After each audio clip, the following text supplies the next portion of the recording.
sheriff in town. His name is Lobo.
for something the likes of which you have never seen before. I'm going to take this company to a new level.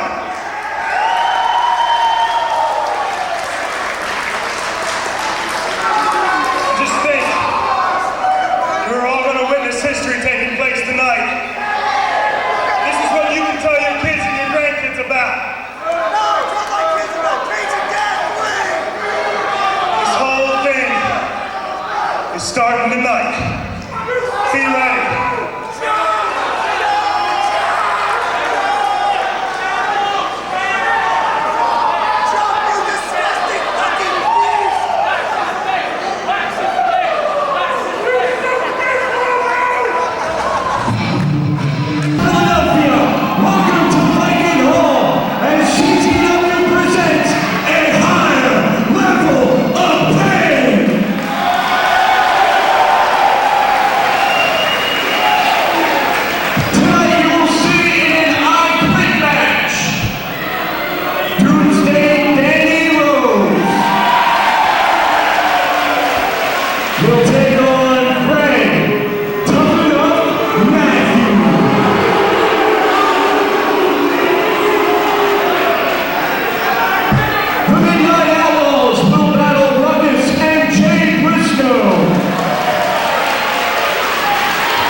Championship belts, Trent Acid.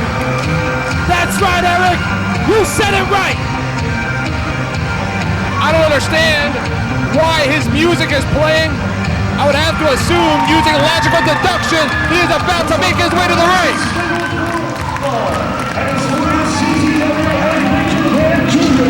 Heavyweight Championship. Introducing first, accompanied to the ring by Johnny Cashmere from South Philly, Japan. Weighing in at 9.5 inches, he is the CZW Junior Heavyweight Champion, Trent Acid. We're going to start it off tonight with a CZW Big Japan Junior Heavyweight Championship match. Trent Acid scheduled to defend the belts against Softcore Berk. Yeah, stand up and show that man respect, Eric Artulo. An interesting match to be made here by Lobo. Lobo has ordered Trent Acid to defend the belt every show from here on out because Trent Acid was unable to fill the 30-day rule, 30 days to defend those belts. It has been 90. He gave him a grace period, but now Trent Acid must wrestle twice live on every show unless he is going to be defending those belts. And our champion did not complain, not one time, Eric. He's a fighting champion and will defend those titles against any contender, anywhere, at any time. Now shut up, he's got something to say, Eric.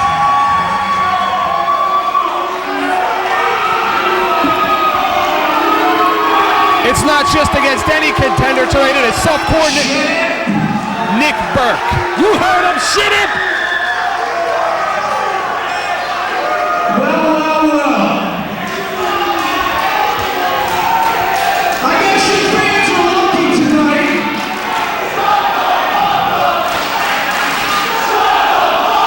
That's no way to treat a champion! But it's sure a way to treat a backseat boy. I think the international superstar deserves a little bit more respect. He is an international superstar, Eric! He should have rented an 18-wheeler to bring his ego to the building. Or power to carry his belts. I was saying, you fans are pretty lucky not to see me wrestle twice.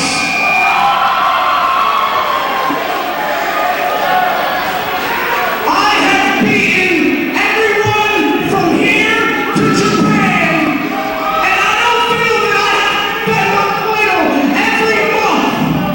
I've beaten everybody, so what does someone do? Me and Johnny lose our tag titles, and now I have to wrestle twice. Poor baby. Well, it's really not fair, Eric. It's not fair at all. He's a champion, for God's sake. Wearing a baby bottle around his neck. You know who we are? We don't have to wrestle twice if we don't want to. Yeah, don't you know who they are? Sure, they'll strip the belt away from you. And the other one too. So long by you from Nivel. Champ.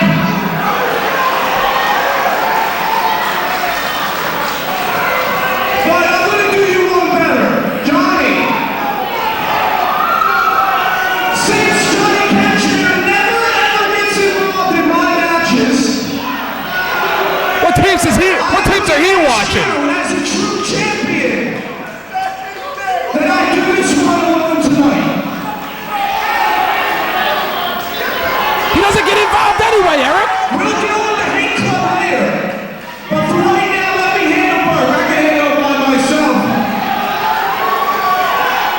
I won't be eating that either. He's offering him the baseball bat, that scumbag. Berk, you got the guts.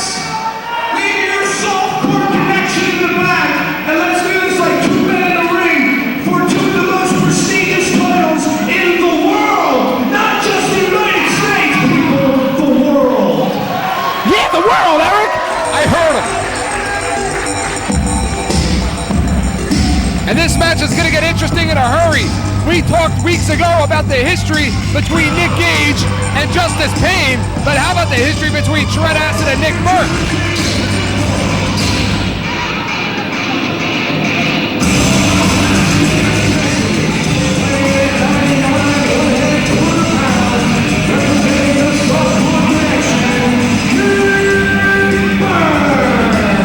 And Eric, the champ cannot take the contender lightly or underestimate Nick Berk, former world champion, former Iron Man champion, Eric. These two had one hell of a series of matches last year at CZW, which culminated by Nick Berk taking Trent Acid to a time limit draw. But Nick Berk was unable to jump over the hump and get the monkey off his back and defeat Trent Acid. A big difference, however, John House, from this year to last year is the corner. Because in the corner last year of Trent Acid was Z-Bar. A member at that time of the big deals. In the corner of Nick Berk tonight here at the CZW Arena is Z-Bar. And Eric, I talked to Nick Berk earlier, and he promised the Softcore Connection that he was bringing home both of those junior heavyweight titles here tonight. Nick Berk and Trent Acid, quite a history between them. Both co-founding members of the original Softcore Connection with Johnny Cashmere and Ty Street. Of course, it was Trent Acid and Johnny Cashmere who decided to go a little bit hardcore and break away from Nick Berk, although it was Nick Berk who literally went hardcore. Remember, he got dropped on his head from Nick Gage last year. Or actually in the year 2000, excuse me. And look at Nick Berk. He's dressed up for this championship matchup tonight. He comes in class. Dressed up. Looks like he rolled around in his mother's rental track before he came to the show tonight.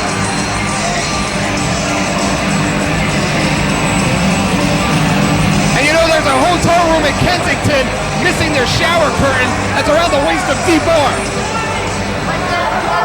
And this is going to be quite a contest. You want to talk about history? These two wrestlers came up together. They were friends with each other before they even broke into the wrestling business together. They trained together. They wrestled in the same organizations together coming up. They entered CZW at relatively the same time. They have been regular tag team partners and opponents over the years. But another thing, that is different from their last match is Nick Berk has a reign as world champion under his belt. Nick Berk has a reign as Iron Man champion under his belt as well. Look at that family love there by the Softcore Connection. They are together as a unit, stronger than ever. That kind of family love is outlawed in about 13 states in this country.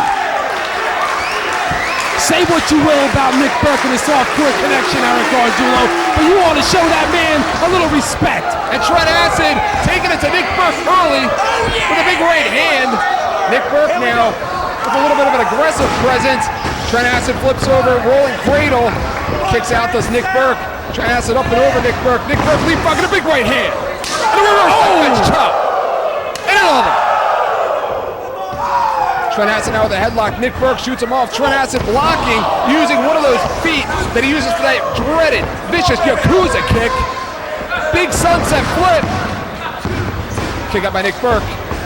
Nick Berk with a sunset flip of his own. Like a game of chess in here between these two. Nick Berk has to keep Trent Acid grounded, Eric. That's where he's at the advantage of this match. And around the world, sunset flip by Nick Berk, not enough to defeat the two-time champion. The speed advantage definitely goes to Trent Acid in this matchup, Eric. Actually, he's got to go for those high-risk maneuvers, but most importantly, he has to hit those high-risk maneuvers. Trent Acid, a two-time Big Japan Junior Heavyweight Champion, a three-time Junior Heavyweight Champion of Combat Zone Wrestling. Nick Berk, a big right hand.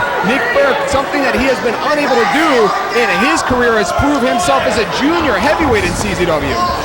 Well, he has his opportunity tonight. Probably perhaps our greatest junior heavyweight champion of all time. Maybe some mutual respect. Look at the abdominal stretch right in the center of the ring. Maybe some mutual respect left between Trent Acid and Nick Berk as both parties have sent their respective partners to the locker room. Trent Acid wants to beat Nick Berk at his own game, Eric. Nick Berk with a reversal. Goes over to an octopus. A version of the octopus. Nick Berk slowing things up. If Trent Acid can keep that kind of a quick pace throughout this match, he will be at the advantage. It is up to Nick Berk to slow the pace down, keep it methodical. Look at Trent Acid taking the feet out right from under him. Standing moonsault and a miss. But you got to remember something, Eric. Nick Berk has to beat Trent Acid. Trent Acid does not have to beat Nick Berk to remain the champion. And look at that crafty move. And Nick Berk taking the legs right out from Trent Acid. Nick Berk now going up top. Uh-oh. Nick Berk with a tope. No, excuse me. A swanton suicida. And a miss. That's concrete out there. Going Mets out there, John. Nick Berk going to the air, maybe taking a page out of the book of Trent Acid. Trent Acid, one of the few men that Nick Berk has been unable to defeat in his career. He's been able to beat some of the best of them on any given night. Justice Payne, just to name a few. But Trent Acid has been one name that Nick Berk has been unable to defeat. Excuse me. Can he do that tonight? Tonight would be the night to do it, Eric. There's titles, there's championships on the line. A lot on the line. Nick Berk, in my opinion, needs to shake that goofy persona that he comes out here with and try and out-wrestle Trent Acid. Nick Berk looks like he's going for a suplex, blocked by Trent Acid. Big reverse knife edge chop. And another. Nick Berk feeling it. The shoulder. No, Nick Berk. Again, that's what you're going to have in this match, John. Look at that moonsault. That's what you're going to have in this match, John. You have two guys that know each other so well that they know each other's counters before they perform the counter themselves. It looks like Nick Berk has changed his game plan, Eric. He's more of a mat submission technician. He went to the air twice already early on in this match. Absolutely. Nick Berk, for a long time, has felt that he has been denied here at CZW. Trent Acid lands on his feet. Big super kick. You can hear that connect from here. Rolling elbow. Nick Berk felt under the management of Zandig that CZW was not giving him the opportunities in which he has deserved. Lobo, who claims to be a CZW-friendly owner of Combat Zone Wrestling, a wrestler-friendly owner, has given Nick Berk the first opportunity at Trent Acid. Remember, Trent Acid now has to defend the belts every show, whether he is signed for a tag team match or not. Now, is that fair, Gargiulo? Absolutely. It is not fair. Trent Acid. Big sledgehammer forearm to the back of Nick Berk. Nick Berk should have kept Z-Bar out here because remember, Z-Bar traveled up and down those roads with Trent Acid for 6 to 8 months as a member of the Big Deals. Possibly Z-Bar knows that intangible in which to defeat a Trent Acid. I mean, come on, Eric. Champions should get privileges, should get perks. Look at that. Is that the kind of champion you're proud of? I am proud of our junior heavyweight champion. Keep your pants on, Acid. And the fans are proud of our junior heavyweight champion. God knows how many women in this building he's impregnated.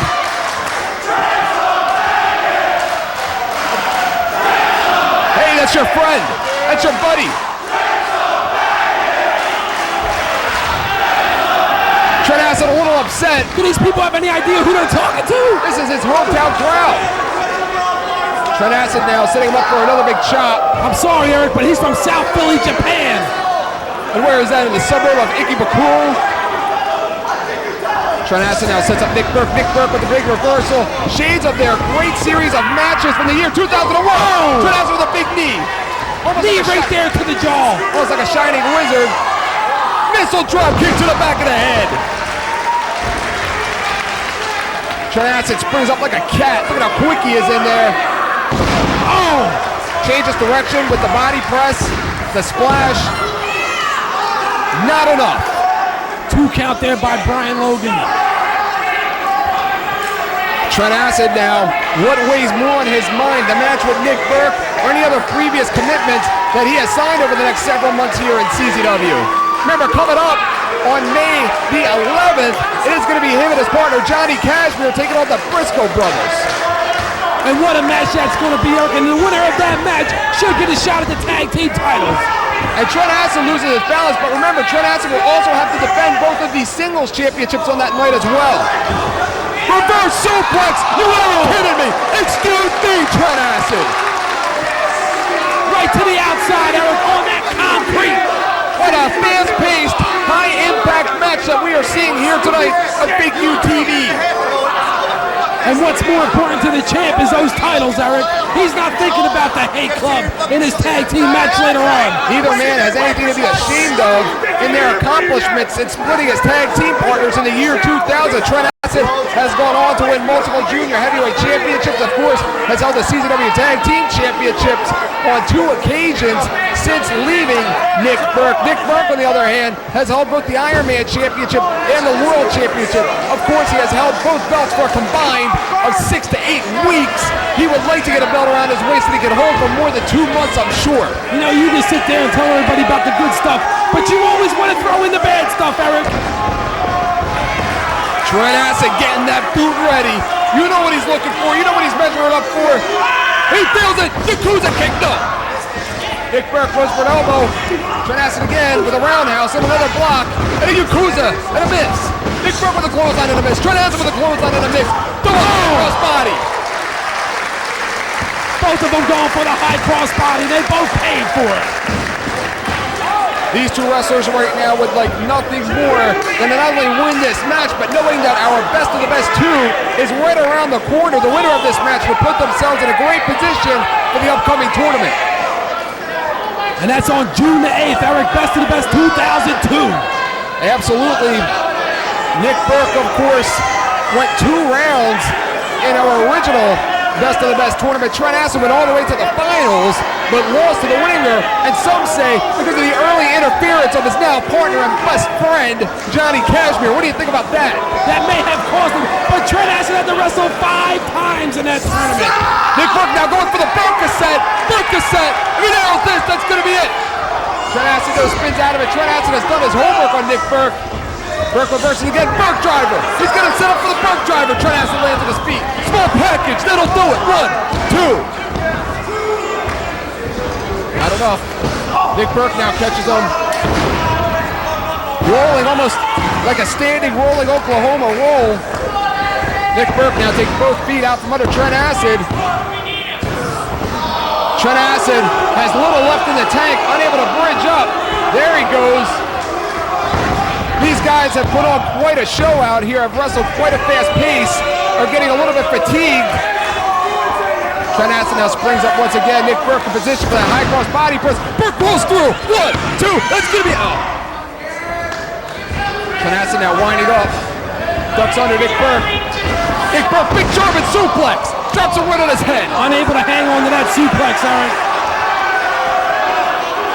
Nick Berk now feeling it. Nick Berk is the best in CZW. At least that's what he's been telling everybody over the last 6 months. Well, you know, he may very well be one of the best in CZW, but when you hit that concrete That concrete is unforgiving. Nick Berk looked like he was setting up for a dragon suplex. Puts him face first in with that face buster. Rolls over. Again, around the world in that sunset flip once again. This time Trent Acid spins out of it. You're not going to get Trent Acid on the same move twice. Boston Crab. Boston Crab. But look at the leverage on Trent Acid. Here comes Ty Street. Here comes Ty Street. God knows we couldn't keep it clean for that much, for that long. Z-Bar now with the powder, the same thing that these two used a year ago to defeat Nick Berk. And look at Z-Bar out there, like he just accomplished something. Wait a minute, they were supposed to do this like men one-on-one, Eric. They used to do this together, Z-Bar and Trent Acid. Now Trent Acid getting a taste of his own medicine. Z-Bar knows how to beat him, look at him shaking that ass. Ew. Berk driver. That's gonna be it. And Johnny Cashmere has made his way towards the ring. And that's gonna be it. No, he's got the feet of Logan. Remember, Cashmere and Logan were at it a couple of months ago. And now Ty Street and Johnny Cashmere, two founding members of the Softcore Connection, going at it. Cashmere takes the feet out right from under Z-Bar. Yeah, somebody had to come save the day. And a big right hand. Cashmere still can't get over the fact that Z-Bar pinned him once in a match. Cashmere taking Ty Street into the guardrail. Those guardrails are not going to bend, and they're definitely not going to break. Somebody had to do something, and referee Brian Logan lost total control. Logan now more concerned about what's going on in the back. But look at him, they got him set up for the Percocet. Percocet, Z-Bar now directing traffic. He's going to pin him with the Percocet. No. What's he doing? He's calling for the softcore solution. We've seen them do this before. Months of revenge. Then Z-Bar is taken out right now on his former partner, Trent Acid, who hits the ropes. Yakuza kick! Yes! Yakuza Bam! That should be it! Two Yakuza kicks, and Trent Acid wins it. And still, CZW Big Japan Junior Heavyweight Champion, Trent Acid. And Stylz Junior Heavyweight Champion. What about the section of the Softcore Connection? Nick Berk arguably could have beat Trent Acid if he would have went for that Percocet, but instead, Z-Bar went in there, tried to get a little bit fancy.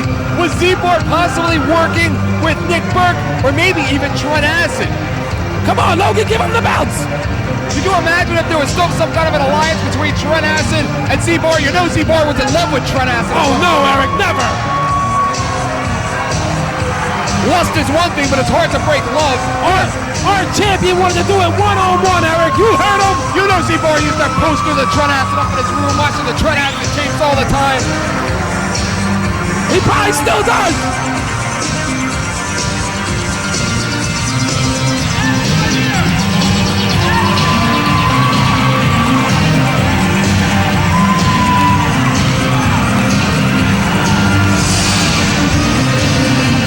Nick Berk now putting the finger on Z-Bar. Nick Berk, who claims to be the leader of the Softcore Connection, does not look like much of a leader at this time.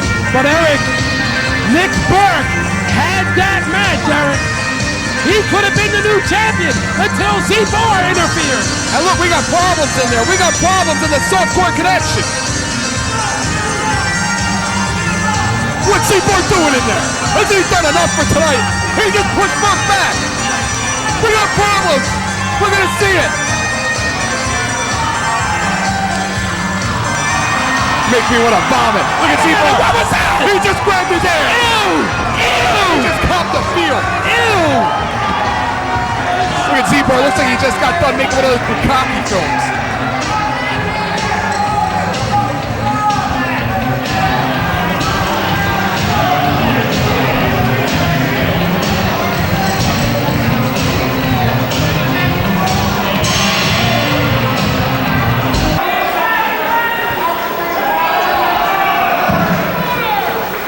Ladies and gentlemen, your referee for the next contest from the International Hard Time.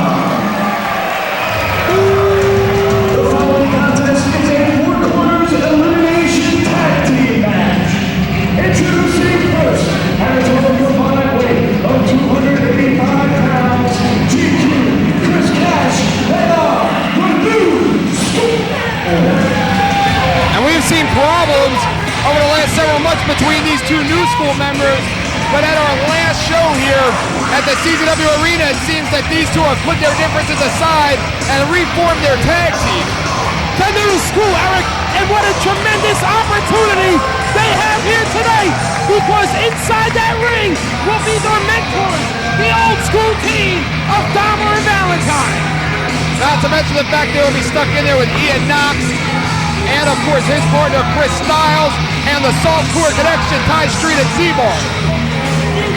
And a pinfall victory over the Softcore connection for the tag team champions would work wonders for the careers of Chris Cash and GQ. Remember one thing, it is an elimination match. Once you are pinned, you go back to the locker room.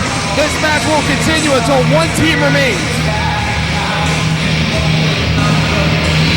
How interesting is it that we have seen these two practically kill each other over the last several months, but they have put that all aside and have reformed their unit tonight. There's a fine line between love and hate, Garzulo, and you're looking at them, GQ and Chris Cash. I was talking to GQ and Chris Cash about it, and they said, yeah, they had their problems, but just like any other family, they would never split apart permanently. They just head to the backyard and brawl for a little bit. Introducing a total combined weight of 437 pounds, representing the Softcore connection, Z-Bar and Ty Street. Z-Bar and Ty Street. Z-Bar has wrestled Eddie Valentine and John Dahmer on several occasions through different three-way dances and several tag team matches, but never as part of a four-way dance. These two teams, meaning the Softcore connection and of course BD, had one of the hardest hitting matches back at Champ Soccer Arena last summer as part of a tag team tournament. Of course BD came out victorious in that. And Eric, with these four teams going into this match, who do you think is the favorite in this Four Corners elimination tag team matchup? Absolutely, Eddie Valentine and John Dahmer, they've been on a streak. They have teamed together the longest out of anybody here. I think the team that has the advantage is the team that stays out of the match earlier on. Very good point. It's a tremendous point, thank you very much. That's why you get paid the big bucks, huh? Well, I got the company credit card, Eric. How did you get a vacation for the last 6 weeks around here? Well, Lobo's the boss. He takes care of his worshipers, and I'm his #1 worshiper. When I was asked to do your job, I said okay, but I want houses paid. I got an envelope with nothing in it. That's all you deserve.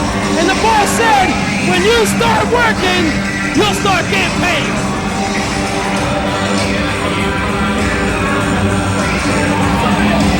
Z-Bar, along with other members of the Softcore connection, have wrestled against all teams in this match. Look at them shaking hands right now. Seems like they formed some kind of an alliance. No matter what happens here, to win the match, one team is going to have to pin the other, and it could come down to both teams.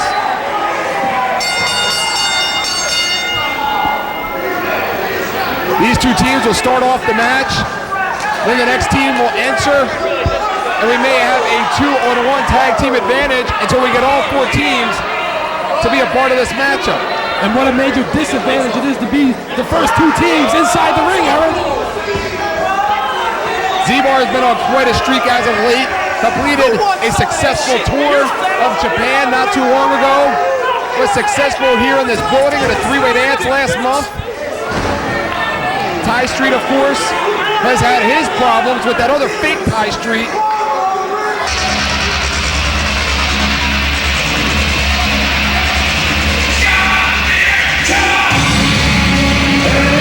And here comes Knoxx and Chris Stylz. And they're getting beat down. And the new school team in Softcore wasted no time beating the hell out of Chris Stylz and your blue chipper, Knoxx. This Irish Chris Stylz looked like he already started drinking with the way that he ran to the ring. Big right hands there by Z-Bar on the Chris Stylz. Big chop. How fair was it that the Softcore connection and the new school were supposed to wrestle each other for at least 1 to 2 minutes until a new tag team entered, but instead they sat around hugging each other and kissing each other like it was Thanksgiving. Knoxx double clothesline, double drop kick there by Chris Stylz. Chris Stylz with the Stylz flex, Ian, nailing one of his own. Eric, if you've noticed, GQ and Chris Cash went right after Ian Knoxx. They hit Ian Knoxx. Ian Knoxx, Chris Cash, and GQ came up in the season. Bam! Academy to get Bam! That'll knock him sober real quick, won't it? I thought they were softcore. I thought they were softcore. What are they doing with chairs? Bunch of hypocrites. And now Cash has a chair. I hope he took his Ritalin before he came to the show tonight. Tiger Driver by Z-Bar. Smart plan here by Softcore and New School to team up on Chris Stylz and Ian Knoxx. Get them out of the match, and then when BD comes down, work over the champs. Absolutely. Look at GQ and Ty Street going to work on the right ankle of Ian Knoxx. We haven't seen Ian Knoxx in a while here on Fake U TV. And look at Ty Street with that steel chair, rams it right into the right knee of Ian Knoxx. This isn't exactly the return, I'm sure, that the tag team of Ian Knoxx and Chris Cash hoped for. Coming back to Fake U TV. Z-Bar going aerial. Big jam.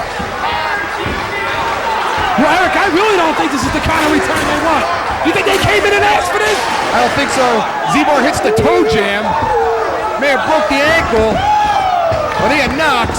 And now the veteran Ty Street goes to work on Ian Knoxx. Ty Street and he's out. He eliminated him. As pathetic as that figure 4 looked, that broken ankle may have been too much. And here come BD. Here come the champs. And look at Dahmer. Hey, wait. 152 pounds. They are the CZW World Tag Team Champions.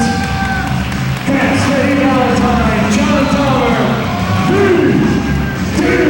The hardest working tag team in the wrestling business today, Eddie Valentine and John Dahmer, finally realized their dream several weeks ago, defeating Trent and Johnny Cash for those belts.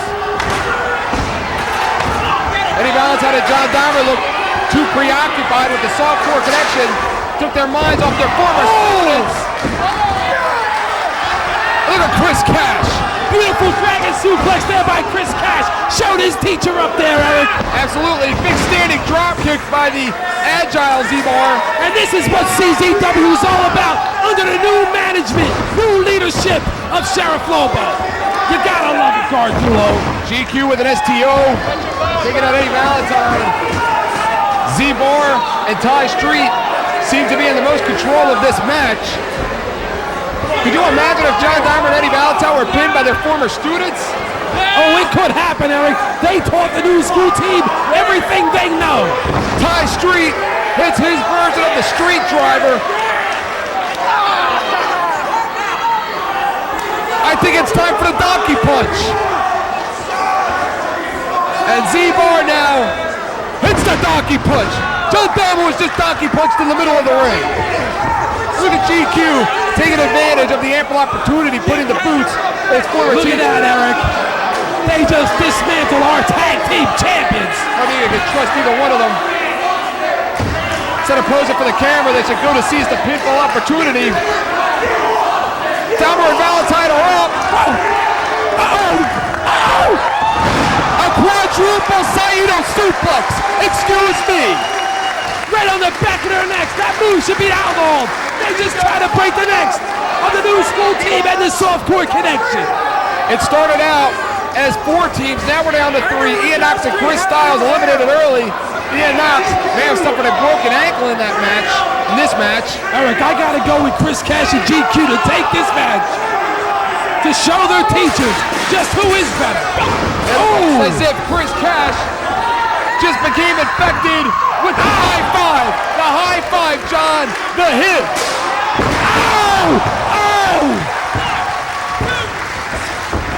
And the hit, the high five, not enough. Tremendous kick out by Chris Cash. And why did the softcore connection save them? Ty Street and Z-Bar. There's strength in numbers, Gardulo. Softcore connection knows with the new school team in there, they can take apart the team of Dahmer and Valentine. They hit the systematic breakdown. Now Z-Bar has Eddie Valentine in position. Maybe he's going to get him with a tiger suplex. And Ty Street nails his own partner. How softcore is that? That's what it's all about. It's anything goes, Eric. This is CZW. The softcore connection don't look too in sync. Wait a minute. Fluff. Ty Street just got fluffed. What was that all about? And that fluff. The fluff strong enough. Ty Street and Z-Bar have been eliminated. What was that all about? The fluff strong enough to allow New School to defeat the softcore connection by pinning Ty Street. I think the softcore connection have problems. And now GQ and Chris Cash going to work on Fast Eddie Valentine. Ow! Hitting the double figures once again. We've seen them do that before here at CZW. And look who's in control, Eric. Wait a minute, what are they doing here? You gotta be kidding me! Are you kidding me? This has to be the move they were talking about in the back they were gonna do. They told me they were gonna nail the six-figure deal. And they nailed it. And Eddie Valentine is out.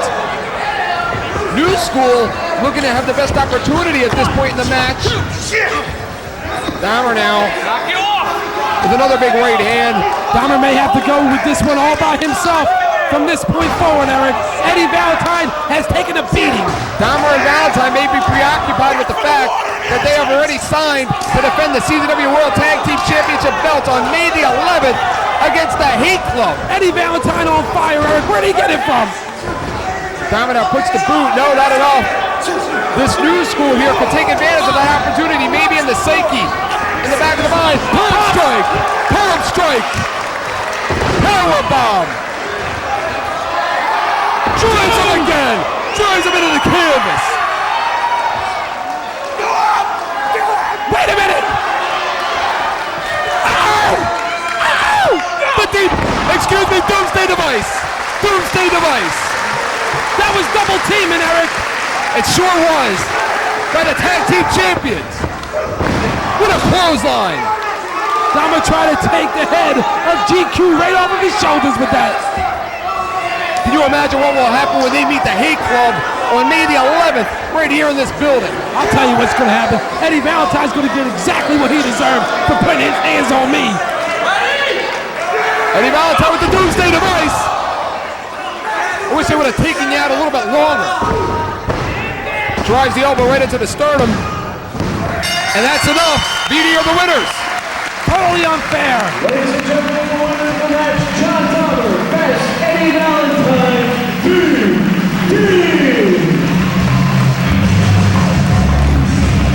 That match may have been all well and good, but what is going to happen in just a few days, just a week, May the 11th, in which they have to wrestle 2-on-2 against the tag team they were never able to defeat, the Hate Club.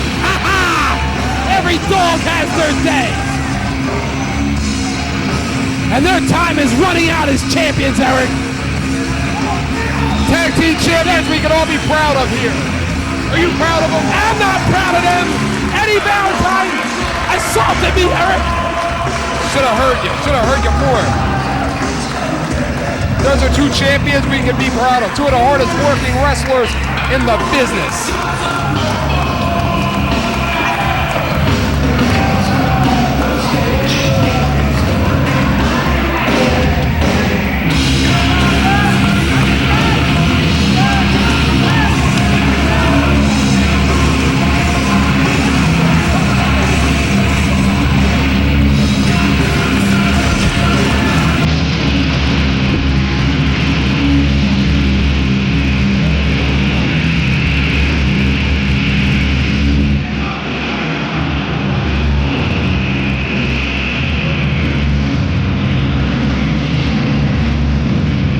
Ladies and gentlemen, as these time turn attention towards the stage to introduce the commentators of CZW Fake UTV, Eric Gargiulo and the self-proclaimed star of Fake UTV, John House.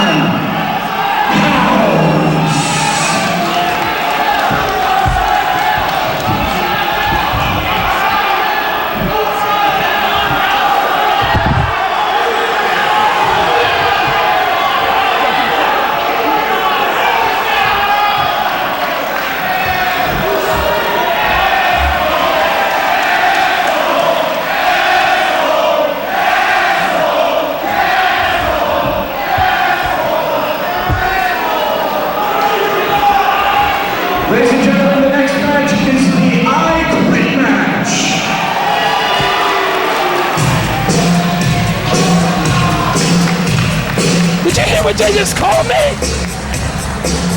They called you a... Introducing first, from Rockyville, weighing at 238 pounds, from the Rockies, Tuesday, Nivel! This all started back last June, in which Danny Rose was running around this company for months, making fun of Tough It Up, making fun of that program, making fun of the fact that those kids were untrained, and while that may be partially true, I think he was just a little bit bitter that he didn't make the cut himself. And then in a sign of tough love, Lobo went out and brought in a former contestant, Greg Matthews, who nailed Doomsday Danny Rose in the back of the head with a chair. And then to make matters even worse, defeated Danny Rose in his very first match. Haha, this is what it's all about. Shut it! CZW's most entertaining performer, Eric. Of what year? Before I get to turf, Greg Matthews, first fix the damn mic.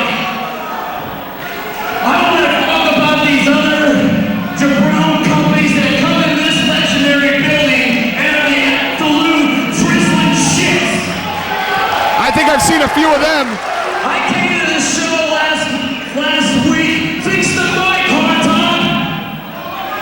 He's not a sound man. And those bleachers are pushed in. Those seats aren't even there. They're not there. You hate the damn crowd. This place is legendary, and the only people that deserve to be here is CZW. I agree with him there. No argument.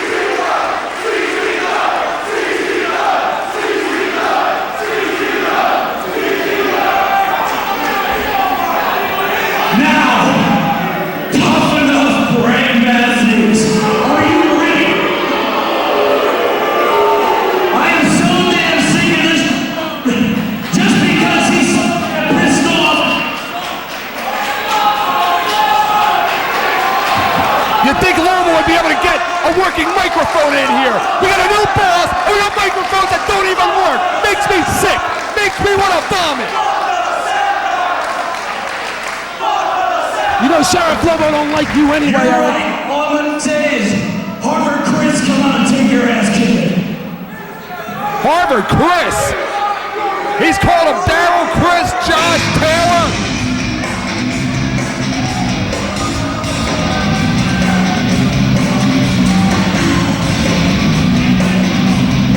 From Stanford, Connecticut, weighing at 231 pounds, Trent. And this just isn't any other match, John. This is an I Quit match. Lobo brought this kid in here, and Lobo, as soon as he brought him in, wanted to kick him out. But it was former owner John Zandig that went to bat for Greg Matthews, saw something in him, and gave him an opportunity. Lobo tried getting rid of him through matches with the Rockies. The last time out here, he left Danny Rose laying in the middle of the ring. But tonight, under new management, Lobo wants this kid gone. And Eric, Doomsday Danny Rose has been waiting for months to get a one-on-one rematch with Greg Matthews and make him pay for the embarrassment that he inflicted on the Doomsday Danny Rose. This match isn't about getting lucky with a small package or hitting the Doomsday device or hitting a belly-to-belly suplex.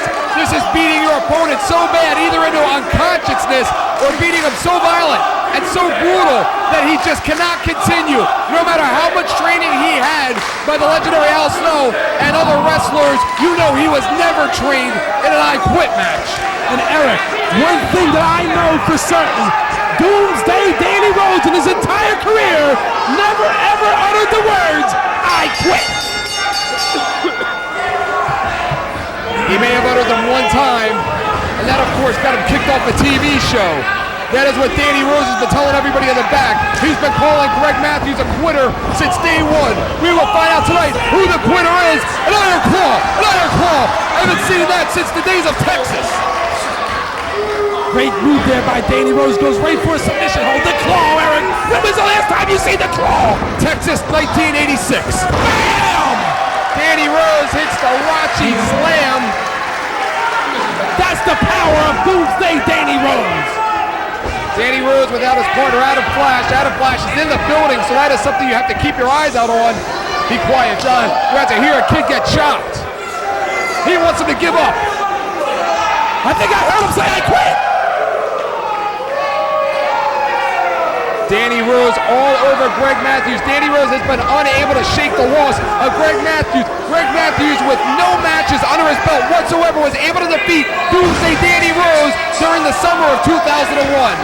Oh, please, Doomsday Danny Rose was robbed, and you know he was sucker attacked from behind. A beautiful move there by Danny Rose. Doomsday Danny Rose, a 6-year veteran, has wrestled in Combat Zone Wrestling for 1 year. Has celebrated his 1-year anniversary here. He has just celebrated his 1 year in CZW, but the one match that everybody talks about with Danny Rose is the one against Greg Matthews. And again, it was a few tag team matches that Greg Matthews and his partner had against the Rocchies, in which the Rocchies were successful, but Danny Rose has never been able to pin Greg Matthews or make him give up or defeat him in any kind of a match since entering CZW. Beautiful steel chair shot there to the head of Greg Matthews by Doomsday Danny Rose. Now Rob Hartog should have been asking him if he quit. The man's a new father. Leave him alone. That's his problem. He's a new father. Got child problem.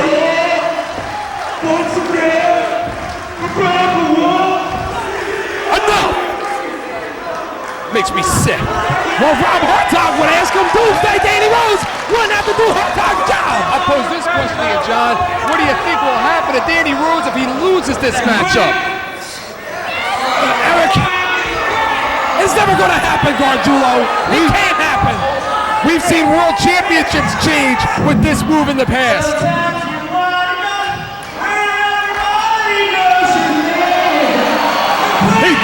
He's singing. And he can't even hold a note.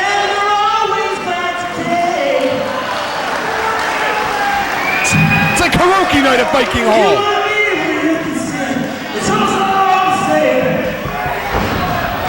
He wants to go where everybody knows.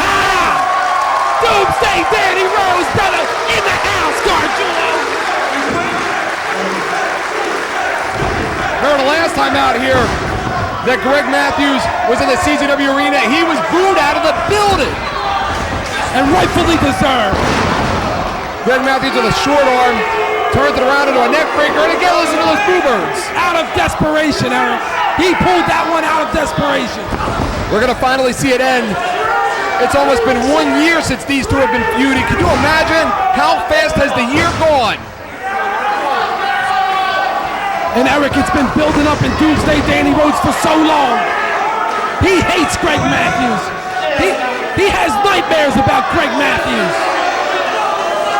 Look at the physique on Danny Rose. He's been in the gym and doing nothing but thinking about Greg Matthews. Exactly, he's been doing nothing but thinking. He hasn't lifted any weights, he hasn't ran any bikes, he does nothing in there but think. Think about a good body. Look at those abs, Eric.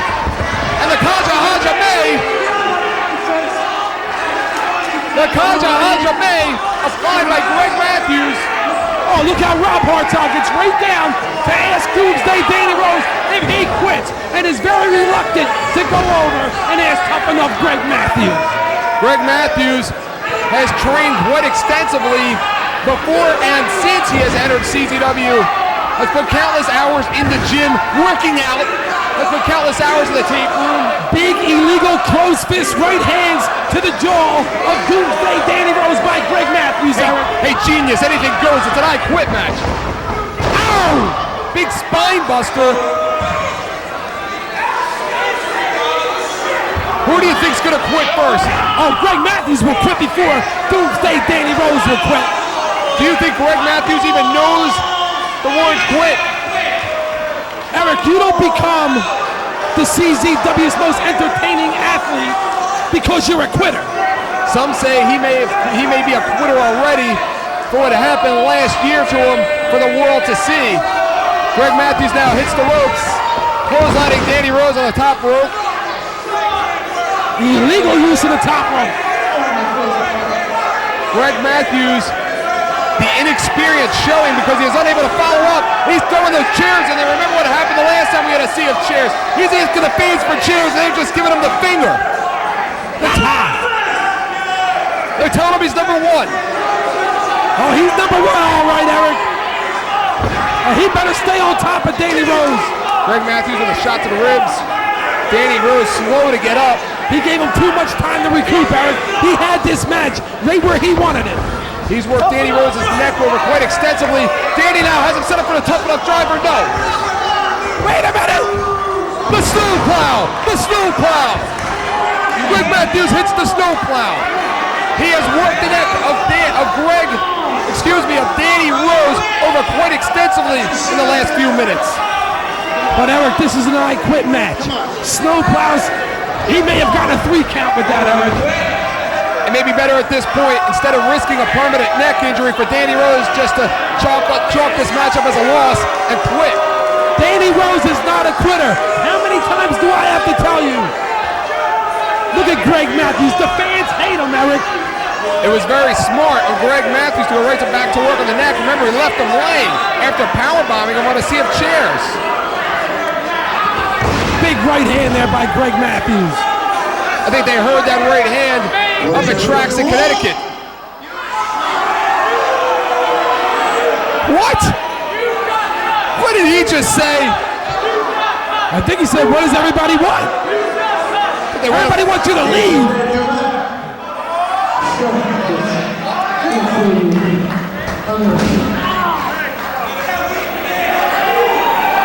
Danny Rose has had a little bit of a problem as of late, breaking out of the shadow of his partner and current Iron Man champion, Adam Flash. Oh, wait a minute. Don't even go and start any kind of animosity. Oh, you know what I'm talking about. The Rockies are a family, and I have news for you. Danny Rose and Adam Flash are co-holders of the CZW Iron Man title. Danny Rose now has a chair on top of the head. The same way that Greg Matthews nailed him back in June. Danny Rose going to give Greg Matthews a taste of his own medicine. Danny Rose with a second lease on life.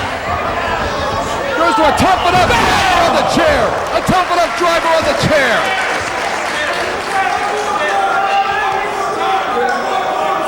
He's flexing, but I don't see it. Look, ask him if he quit. Rob Hartog's going to ask him if he quit. Wait a minute. What kind of an objective referee is that?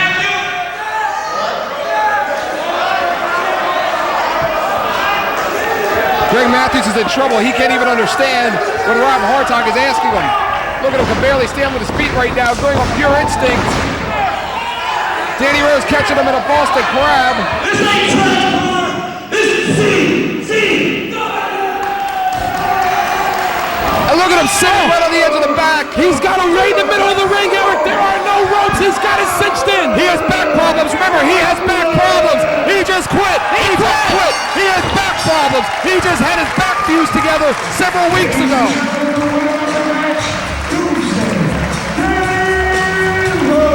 A tremendous victory for Doomsday Danny Rose, and I, for one, am proud of our most entertaining superstar in CZW. Danny Rose makes quick work out of Greg Matthews as soon as he goes to work on that brittle back. That back, obviously not 100% rehabilitated. Where does this leave Greg Matthews in the good graces of Lobo?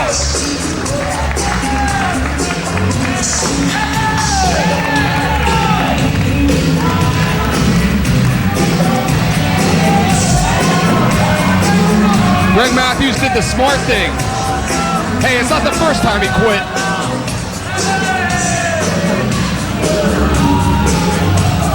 He's got the microphone. Stop dancing over here. Let's be a professional. It's a happy time, Eric.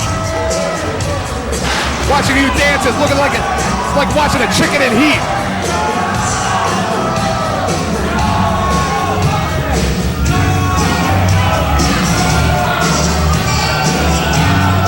Hey, you know what, Greg? Good effort, but it's time to hit the showers, kid. Well, there's always next year's tryouts. Maybe he'll try out for that show next year. Hey, watch your mouth, Matthews. It's a family program. What?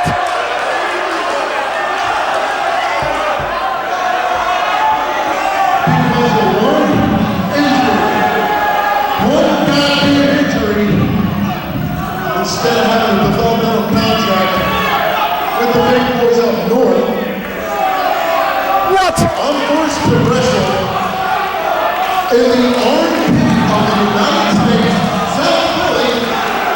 What a bitter, ungrateful, spoiled.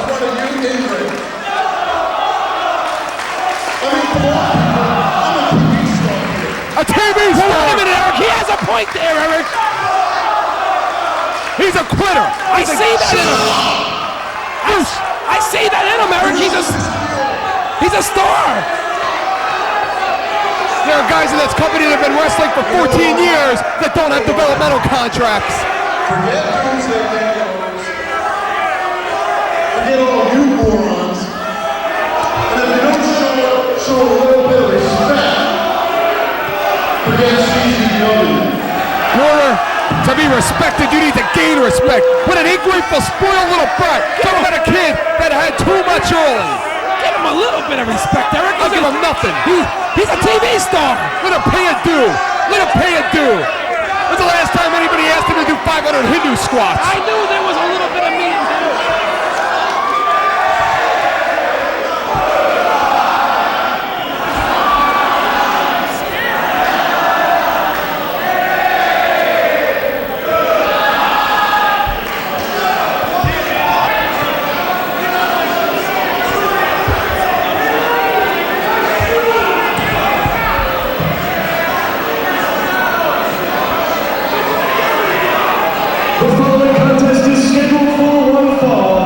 Introducing your official, Brian Logan.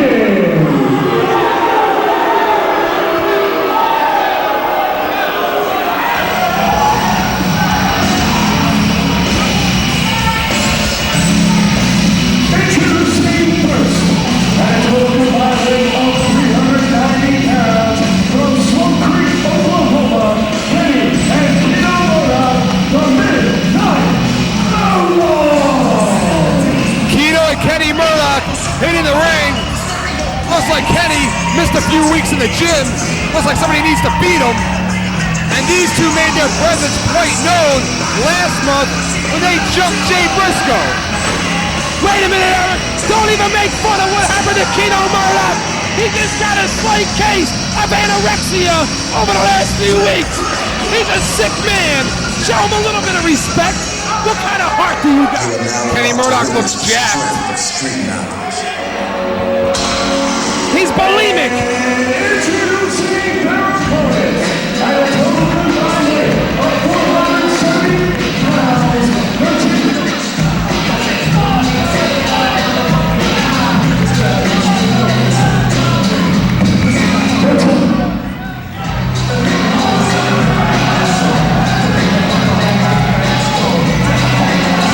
Ruckus and Jay Briscoe now coming to the ring. And what sportsmen, what consummate athletes these two are. They wrestled each other in a 2 out of 3 falls match last month. Ruckus defeated Jay Briscoe, and yet they return as tag team partners. Oh, please, Eric. You gotta love it. Oh, I can't stand either one of them. I hate the Briscoe brothers, especially Jay Briscoe. And you know I cannot stand that oversized, overweight, junior heavyweight Ruckus who lied and cheated each and every one of us for several months when he was parading around here claiming to be the best junior heavyweight in the world. You know, the more your parents listen to you on fake you television, the further they're probably moving away from Atlantic City. Get far away from you. Change the birth certificate. Pull out the white out, Mrs. House. He's not yours. He's not yours. Look at the eyes of Jay Briscoe. Jay Briscoe now in there. We heard the rumors, John. We can't talk about it, but we heard those rumors, which were obviously proven false last month. And Jay Briscoe right to work. It's not going to be pretty. Look at that, Jay Briscoe already playing dirty. Jay Briscoe made a name for himself in the original Best of the Best here at CZW. In one of those classic matches in Combat Zone Wrestling history. What a classic it was when Jay defeated his brother Mark Briscoe. Jay went on to the semifinals to lose to Trent Acid with Best of the Best right around the corner.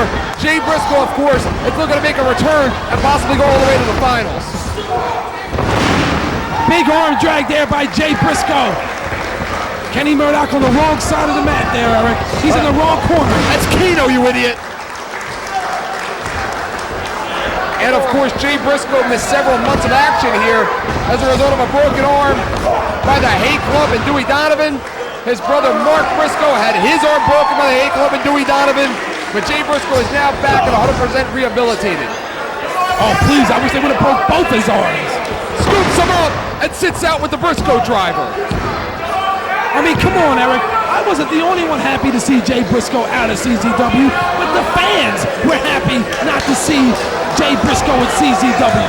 Speaking of somebody the fans care a lot about, Ruckus in the ring. Guy who should be CZW Big Japan Junior Heavyweight Champion right now. Yeah, but the problem is, Eric, he's overweight. He's not overweight. Big standing drop kick. He looks like a super heavyweight to me. Ruckus is another guy that is petitioning to get into the best of the best. He is currently on a comprehensive diet and nutrition program in order to meet the weight requirements needed to enter Best of the Best 2 coming up on June the 8th. Oh yeah, well he better go out and do some cardio, better get on the treadmill, better run on the beach barefooted. Barefoot? He better stop eating for about 3 years. Come on. A little bit of respect in there. Did you ever see him eat? Yes, I have. He's an honorable man. Big leapfrog and a big hip toss. Holds on to Kenny Murdoch. Gives him a monkey flip. Ruckus lands on his feet. Duck under.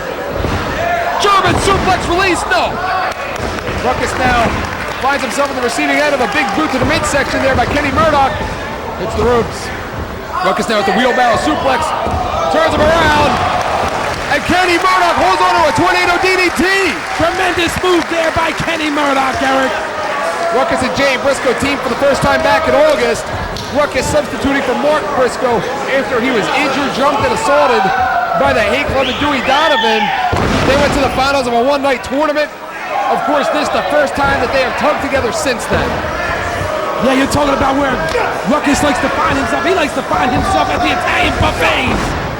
Italian buffet? All you can eat pasta. He eats like 15 pounds of pasta. They had to close the doors when they seen him coming. Were you proud of yourself? Oh, I love myself, Gargiulo. And the fans at CZW love John House. It's not what I heard. And Ruckus, one would have to wonder how Ruckus will fare now in CZW as far as getting any kind of an opportunity under the new management of Lobo. Beautiful flying elbow there by Kenny Murdoch, Eric. That is Kenny Murdoch. I know it's Kenny Murdoch. He's a sick man. That's right, you said he had anorexia. Kenny, with a little touch of bulimia, it's schizophrenia. Kenny Murdoch now finds himself on the receiving end of a sunset flip. Kenny Murdoch has done quite a bit of homework on Ruckus. He has seemed to counter all of Ruckus's moves. Look at that tremendous clothesline. Tremendous clothesline, almost took the head off of Ruckus. Ruckus did a complete 360 in the air from that clothesline. I talked to Ruckus earlier tonight, and Ruckus told me once he is done helping out his good friend Jay Briscoe, that he has his sights set on Best of the Best 2 coming up June the 8th. What a tournament that's going to be. Thousands of junior heavyweights from around the world have sent in videotapes, have tried to get into CZW's Best of the Best, their reputation alone, but only 12 will enter. Razzle Dazzle! Eric, why does he gotta call that the Razzle Dazzle? Because it's the Razzle Dazzle. Why do you have to show up every week? Because the boss likes me and he pays me to be here. He's got to pay me to be here to work with you. Big snap mare. And of course, Kenny Murdoch now holds on. Kenny and Keno Murdoch have worked more comprehensive as a team in this matchup than Jay Briscoe, of course.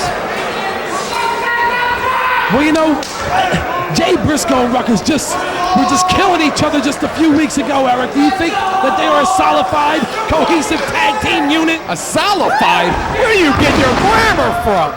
The slice and dice for the Midnight Outlaws. I have great grammar, Gargiulo. I graduated from Atlantic City High School. Atlantic City High School, home of the world's greatest prostitutes and drug dealers. Well, that's where you got your girlfriend, from Atlantic City. Please. And you still pay. All right, enough. Ruckus now holds on, gut wrench. Up into a power bomb, no, spins around. Into a new version of the Parker. Of course, the Machiavellian ownership of Lobo would likely leave no opportunities whatsoever for Ruckus and Jay Briscoe. They may as well just go seek work somewhere else. And Eric, all I gotta say about this new management is tremendous. What Sheriff Lobo has done with this company in just a few weeks that he's taken over. Jay Briscoe hits the ring. Jay Briscoe in there with a clothesline. Jay Briscoe now, oh, and Kenny. Oh my God! He just killed Kenny. Jay Briscoe now in there like a house of fire. All over both Midnight Outlaws. Jay Briscoe now drives Kenny Murdoch face first into the canvas. Jay Briscoe is not going to be denied. Eric, that move should be outlawed from CZW. He almost broke his neck. And look at Ruckus, a body slam on the floor. Ruckus now, we've seen him do this. Jay Briscoe, big elbow to the corner. Ruckus now with a standing shooting star. Excuse me, Ruckus. Yeah, excuse me, Ruckus. Don't do that again. How can you deny a wrestler with those kinds of talents an opportunity in Best of the Best 2? Maybe because he's too fat. Tremendous move there by Keto Murdoch. Binary driver, avalanche style. Keto Murdoch, Ruckus slides in under the ring. Ruckus with absolutely nothing to gain in this match and everything to lose, helping out his good friend Jay Briscoe. Just think about it, instead of being here, he could be on the treadmill. Ruckus and Jay Briscoe entered CZW at the same time in January of 2001 and have since developed quite a bond, quite a friendship between these two. I'm gonna make sure his weight is being watched by the boss. Oh! Ruckus now hits the badass. It doesn't get any better than that, John. It doesn't get any better than that. Where else in professional wrestling are you going to see a move like that? Sure, Sheriff Lobo will have that move outlawed at the next show. Oh, he should have it outlawed. That was illegal. Jay Driller. Keto Murdoch setting him up for a Jay Driller of his own. Jay Driller now reverses it. Jay Briscoe reverses it. Has him up. Jay Driller. Oh! Jay Driller! Jay Driller! And that's it! It's all over! A little bit of revenge, a little bit of retribution for Jay Briscoe. Ladies and gentlemen, the winners of the match, Ruckus and Jay Briscoe. And Jay Briscoe now, finally, we're going to see who these Midnight Outlaws are. They're unmasking them. Wait a minute! Here comes Discount Dewey Donovan! Yes. We all know about the history of Dewey Donovan with Jay Briscoe. He couldn't let it go. Dewey Donovan was once the manager of the Briscoe brothers when they entered CZW. And here comes Mark Briscoe! Here comes Mark Briscoe behind Dewey Donovan! It was Dewey Donovan that engineered those attacks from the Hate Club on the Briscoe brothers. It was Dewey Donovan that's responsible for 2 broken arms. Eric, why does Jay Briscoe gotta do this to Dewey Donovan? Wait a minute, if Kenny Murdoch's there and Mark Briscoe's there, if Keto Murdoch is there and Jay Briscoe is there, who are the Midnight Outlaws? Jay Briscoe now all over Dewey Donovan.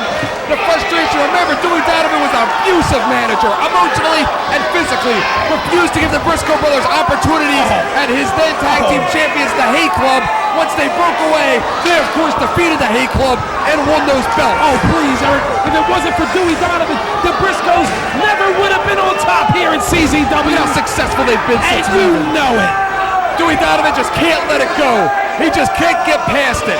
That the Briscoe brothers are more successful without him than with him. They're gonna kill him. They're gonna kill him. Why? What did he do, Eric? Remember, after Best of the Best, they had a rematch signed, but they were gonna go one-on-one, and Dewey Donovan stopped it. Dewey Donovan maybe extended the Briscoes' career. They really didn't want to tie it up with the Hate Club, would you? I'm not a Briscoe. The Briscoes have more heart than you and I combined. You make me sick. Dewey Donovan now placed on top of the table. These Briscoes are going to kill him. Mark Briscoe, we haven't seen him in quite a long time. Great to see him back, and what a way to return. Yeah, he just graduated preschool. All right, enough already. Mark Briscoe has finally turned 18 and is now a part of CZW legally. Binary driver for the table, and that's it, dude. You want another piece of them? 5%, 75%, whatever it is. You want some more? Here comes Lobo. Lobo's making his way to the ring.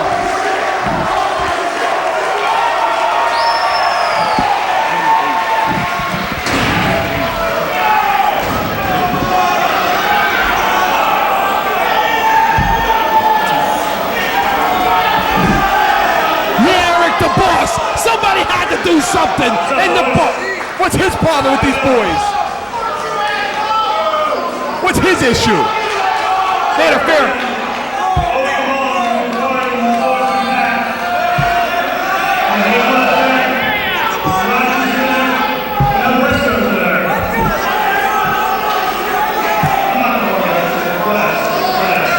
It's what kind of an ego?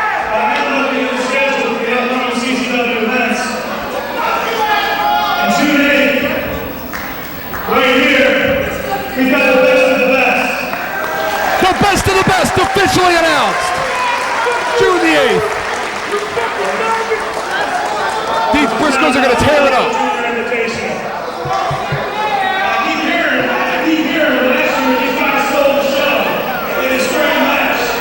What a classic. Remember? Remember, John? Oh, I remember. Dewey Donovan is being stretchered out. From Japan, from Mexico, Canada, and even from the US of A. And the problem is, I'm looking at the practice, but I've only got room for one of you. For one Briscoe? Only one. How can that happen? So what you two are going to do is you're going to go back and you're going to take a 10-minute break, and you're coming back out here, and you're going to wrestle each other. What? There's only room for one Briscoe, Eric, in the best of the best. What kind of a dictator is he? Right here. He's the boss.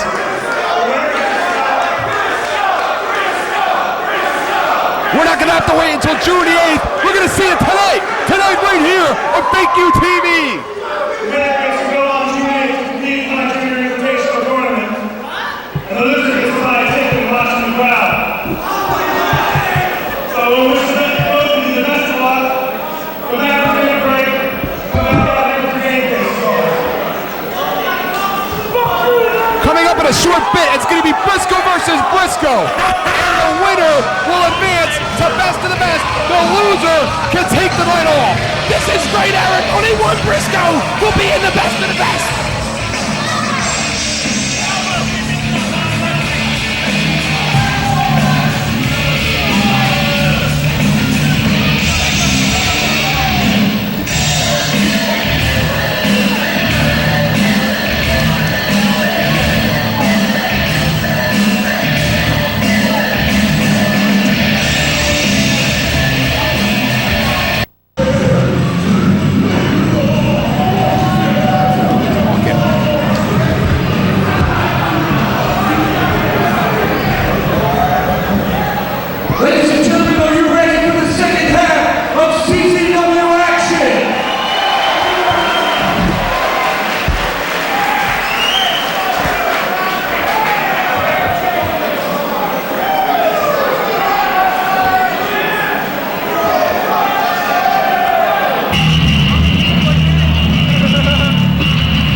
Briscoe brothers.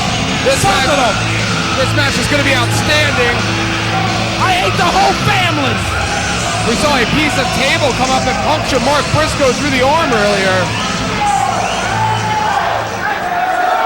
I wonder what the well-being is of Mark Briscoe. Wait a minute, that's our doctor in attendance. Our doctor in attendance in the ring. Mark Briscoe's arm is torn apart. His arm is torn to shreds in the back. Good for him. He wants to enter a man's sport. Man, things happen, Eric. We have Pennsylvania State Athletic Commission Representative Frank Talent in the ring.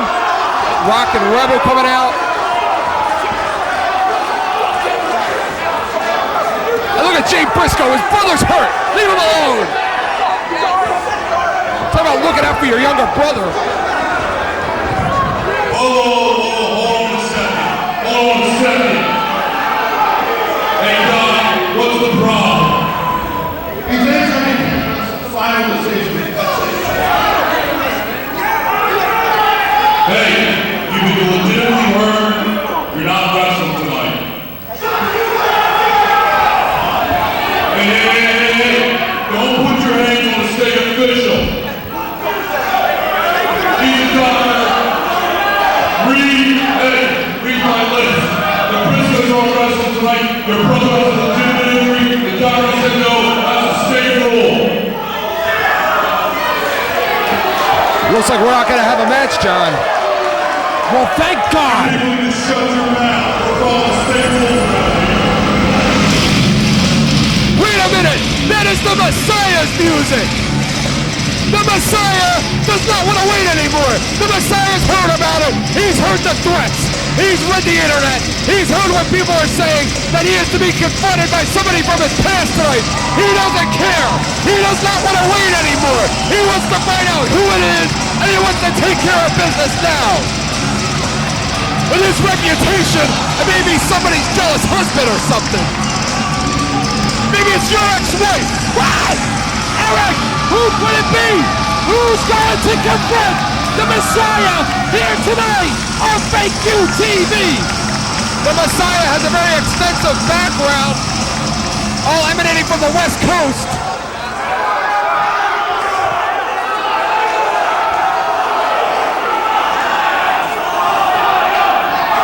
Who is it going to be? Is it you? Are you confronting him?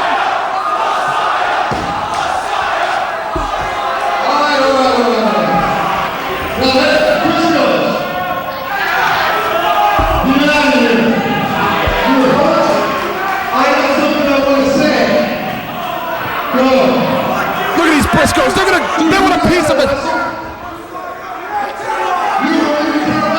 Didn't the Messiah tell him to go? They want a piece of the Messiah. I understand he's a little bit paranoid, maybe schizophrenic about this confrontation, but don't take it out. Everybody wants to know who my mystery opponent is.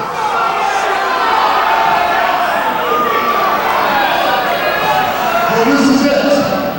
Let me tell you guys a little story. I get a call about a month ago from a buddy of mine who says, hey, I want to wrestle in CZW. Can you get me in? So, I put the call to John's ending. Sure enough, the match is made. I'm going to be confronted by somebody from my past.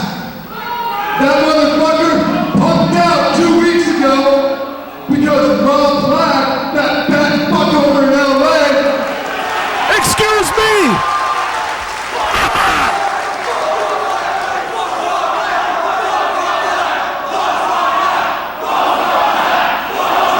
That's music to my ears right there, man.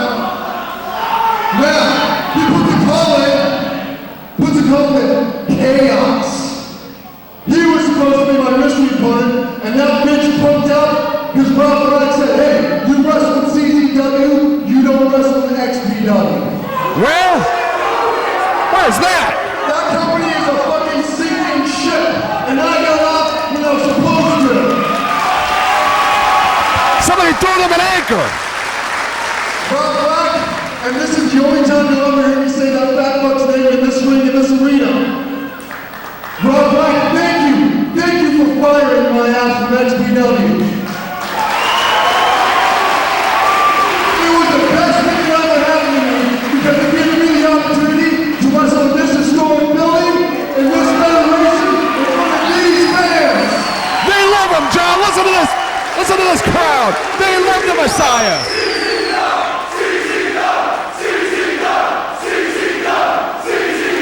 All right, enough already. Who's it going to be? This is the move right now. I'm going to tell all you people why I got fired from XPW. He's going to tell us. He's going to be good. We got the censor button ready. Tell it.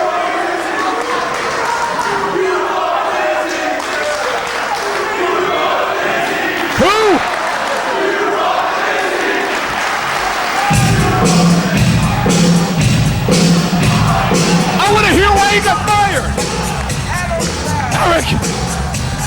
John, I was waiting for it. Well, we're not going to have a match with somebody from his past, but what it looks like is that we may have a match with somebody from his present.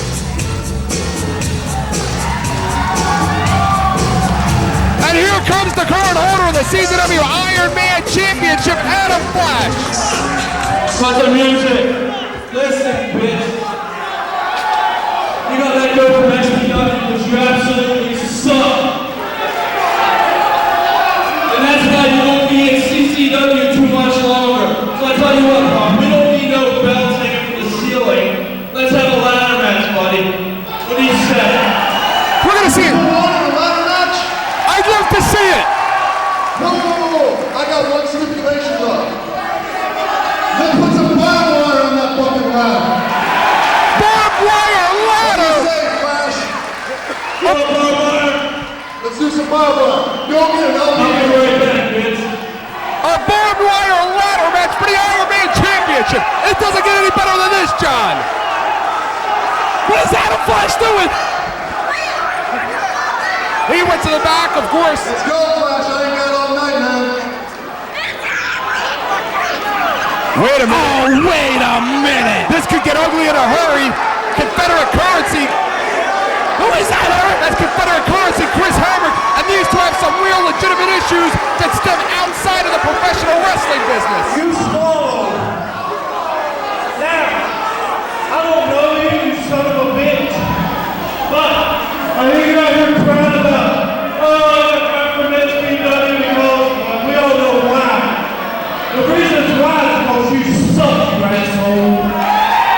Uh-oh. Why did you ask your former old lady how much he sucks? Oh, I know all the internet rumors and all of that. And I know we have something in common. I have two questions to ask you. Everybody knows that you're dating Chrissy Miss, right? Cool. She's an actress. How does it feel to have a girlfriend and twist down on everything but the top hand? I'm a big fan of hers. Cocktails. The Abyss. I love her movies. Now, my next question is, did you kiss her this morning before you left the house? Did you? Tell me yes. How does my dick taste? Excuse me. This is gonna get ugly. This is not about anything involved in the wrestling ring. This is about everything involved outside of the wrestling ring. Big leg lariat by the Messiah. The Messiah, yes, currently dating the former wife of that man in the ring. What would you do to somebody that was dating your former wife? Well, you can all have my former wife. Well, your former wife doesn't look like Christy Mist. And the Messiah all over Confederate currency. Chris Hamrick. We got a barbed wire ladder in there. And here comes Adam Flash. 2-on-1.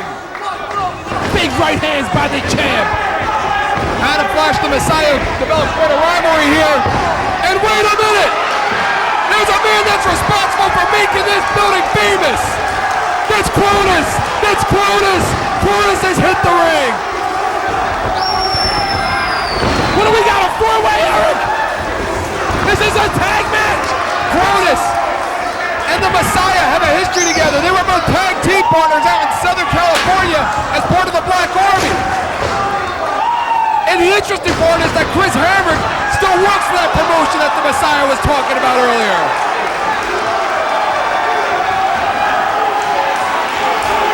This crowd is on their feet for John Kronus. John Kronus, one of the most decorated tag team wrestlers of all time. In the ring right now with Confederate currency, Chris Hamrick. Big high back body drop. The Messiah now with Adam Flash reversal, get into the ladder. That's gotta hurt. Eric, what is going on here? We thought we were going to have a ladder match between Adam Flash and the Messiah, and now Chris Hamrick and John Kronus are thrown into the occasion. He's going to decapitate the Messiah like he did last month. Ouch, that's gotta hurt. Oh! Confederate currency, Chris Cash just hit that unforgiving concrete floor. The Messiah thought he was going to come out here and get confronted by somebody from his past. He gets confronted by Adam Flash from his present.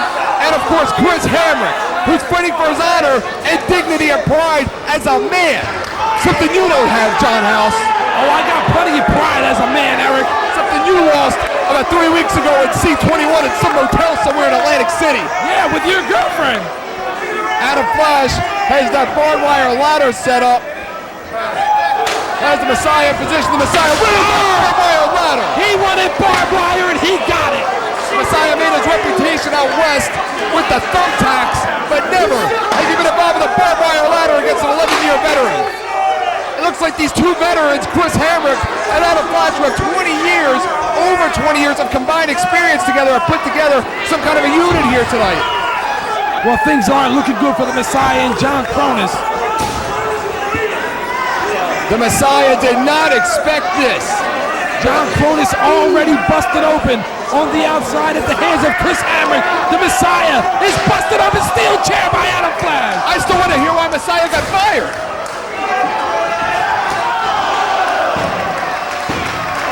And did you hear the impact of the body of Chris Hamrick hitting the concrete floor? Messiah busted open a bloody mess. Well, Eric, he did ask for the barbed wire. John Kronus, I've worked with him in other places, and that guy can get bloody in a hurry. Adam Flash and the Messiah hit that floor rather quickly, excuse me. Now John Kronus and Chris Hamrick. John Kronus has an association with the Messiah that goes back quite a few years. And of course, John Kronus' matches in this building are legendary. Moonsault off the second rope. That was a textbook moonsault by John Kronus. And the Messiah and Adam Flash battling back towards our locker room. Remember, Adam Flash is an Iron Man champion. And he's held that belt now since December of the year 2001. Chris Hamrick misses in the middle of that ring. And they're coming this way. They're coming this way. We're about to get a 3D version of this tag team. We're about to see this tag team match in 3D, John House. Adam Flash trying to break the back of the Messiah with that steel chair.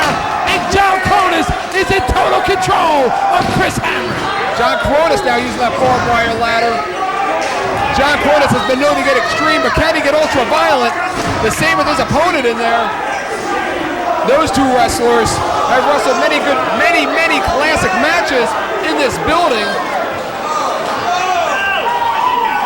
The Messiah laid out on a table right now. John Kronus and Chris Hamrick now battling it out outside of the ring. Adam Flash about 3, 4, 5 feet away from us now. This kid loves to fly. This kid loves to sail, as we've seen over the last few months. Oh! Adam Flash! Excuse me, Adam Flash! The Messiah had enough presence of mind to roll off of that table, and Adam Flash just paid for that high-risk maneuver. Adam Flash defeated the Messiah by coming off of a 15-foot ladder from the center of the ring to the concrete floor, putting the Messiah through a table that was outside of the ring. The Messiah knew what was coming. John Kronus all over Chris Hamrick. Those two more or less a backdrop for the action that has been truly intense between Adam Flash and the Messiah. Wait a minute, Adam Flash, he's going upstairs, Eric, And he's got light tubes. he's on top of the entranceway. And he has light tubes. And the Messiah is right behind him. Wait a minute, they're both up there, Eric. Messiah may be blinded by that blood. Is this the kind of organization that Sheriff Momo is running around here? I think so, Eric. What kind of question is that? DDT by Adam Flash. Adam Flash and the Messiah battling about 20 feet in the air. The Iron Man champion with light tubes. Oh! Right to the back of the head of the Messiah. Right to the back of the head. Somebody call Messiah's parents and tell them that their boy ain't coming back to California. Well, I don't think we'll be messing around with Adam Flash's girlfriend. John Kronus, a bloody mess. right outside of the ring. The Messiah now having a real hard time getting to his feet. What Adam Flash needs to do now is get back to the ring area and take care of John Kronus possibly. Look at Chris Hamrick. Was it all worth it? Is any woman worth all of this, John? I don't know, Eric. I haven't had her yet. Adam Flash and Chris Hamrick, quite an interesting association these two make. You never want to see Chris Hamrick around here and the Messiah battling over a woman. When John Zandig was in charge, he kept it strictly to the ring. He kept it strictly business. Of course, Lobo doesn't care. He's willing to exploit what is going on right now outside of the ring in the life of the Messiah and Chris Hamrick in order to make a buck. Truly sick. And things aren't looking good for John Kronus as he's being double teamed by both Hamrick and our Iron Man champion, Adam Flash, and Rob Hartog got what he deserved. He can't stand Hartog, but I'm sure the feeling is mutual. What a match this has been. What a war. I don't even think Patton would find a way to fight himself out of this war. John Kronus is a bloody mess. Oh! Big leg drop by Chris Hamrick off the shoulders of Adam Flash. Adam Flash now poised for the last call. The last call. The Messiah now making his way inch by inch towards the ring with everything he has. We hear a bell.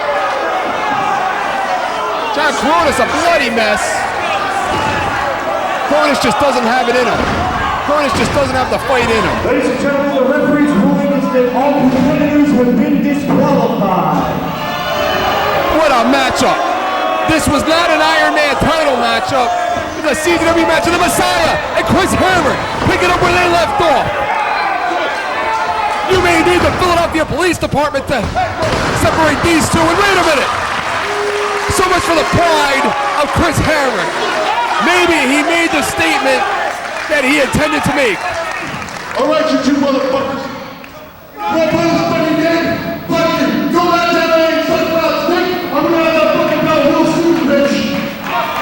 It's not over. And they're going after them. And I'm sure that's not the end we're gonna see of this match. Got surprises all over the place.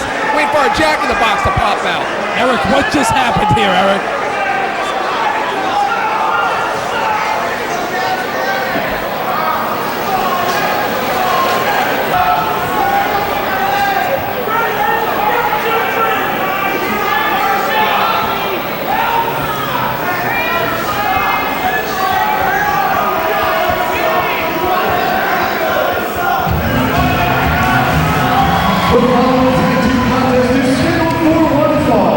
Introducing first, at a total combined weight of 17 inches, from Cherry Hill, New Jersey, Trent Johnny Cashmere, the Backseat Boy. Trent Acid and Johnny Cashmere, who ran the tag team division of Combat Zone Wrestling in the year 2000. Some say put Combat Zone Wrestling's tag team and junior heavyweight division on the map. The Hate Club, Nick Gage and 8H, one of the most devastating tag teams ever to come across professional wrestling ever, made their debut as a team in the year 2001 and ruled that time period with an iron fist. But never have we seen these two teams clash. Tonight on Thank You TV, it happens. That's right, Eric. It's finally gonna happen. And the Backseat Boys have said it themselves. The Hate Club, Nick Gage and 8H have been ducking the Backseat Boys, but we will find out in just a few moments if the Hate Club are going to even show up here tonight. The Backseat Boys wound up sacrificing their own tag team championship belts in order to avoid a match with the Hate Club. In a number one contenders match, the Backseat Boys interfered, made sure that the Hate Club did not come out victorious, but instead it wound up in which VD won the match and a title shot at the Backseat Boys, and in that tag team match, they defeated Acid and Cashmere for the belts. Oh yeah, they did, but it was a very tainted victory, Eric. You see who was the referee? Tainted? He was not an official CZW official. That ruling should be overturned. Oh, but it was okay when he officiated the match. Lobo defeated Zandig for ownership of the company. You don't have to worry about it, John. That guy's been fired. Good luck, Eric. You don't have to worry about that official anymore. He's been fired. Oh, look at Cashmere. Look at Acid and Cashmere. Arrogant, cocky. Is it all a mask for the fear? Hey, Eric, you got abs like that, Eric? Do you? Of course you don't. You've never had to carry around 3 belts.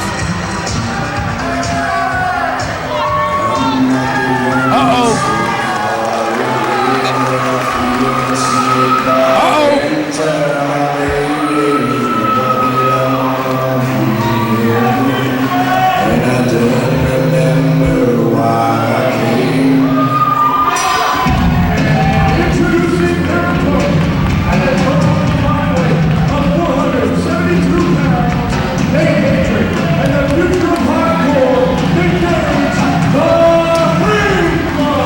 Somebody must have opened the gates because it looks like 2 members from hell have just escaped and entered the CZW arena. Oh, Eric, this is not good for the Backseat Boys.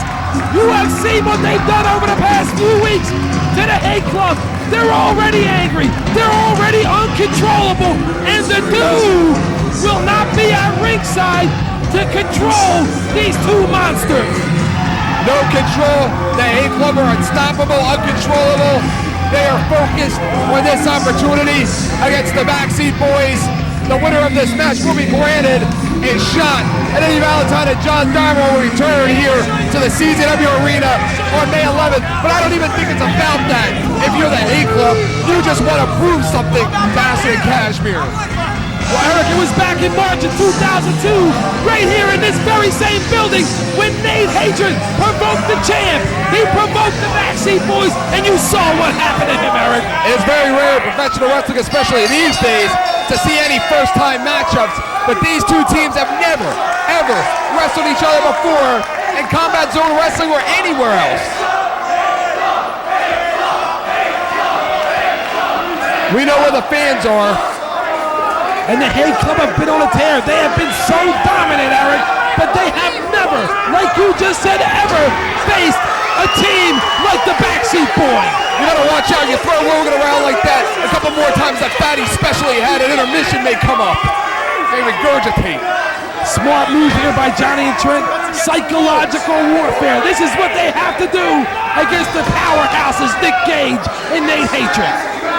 We're seeing right now a big part of the game plan of Nick Gage and Nate Hatred, intimidation. They will intimidate the official. They will intimidate their opponents. They will intimidate the fans. They will even intimidate you, John House.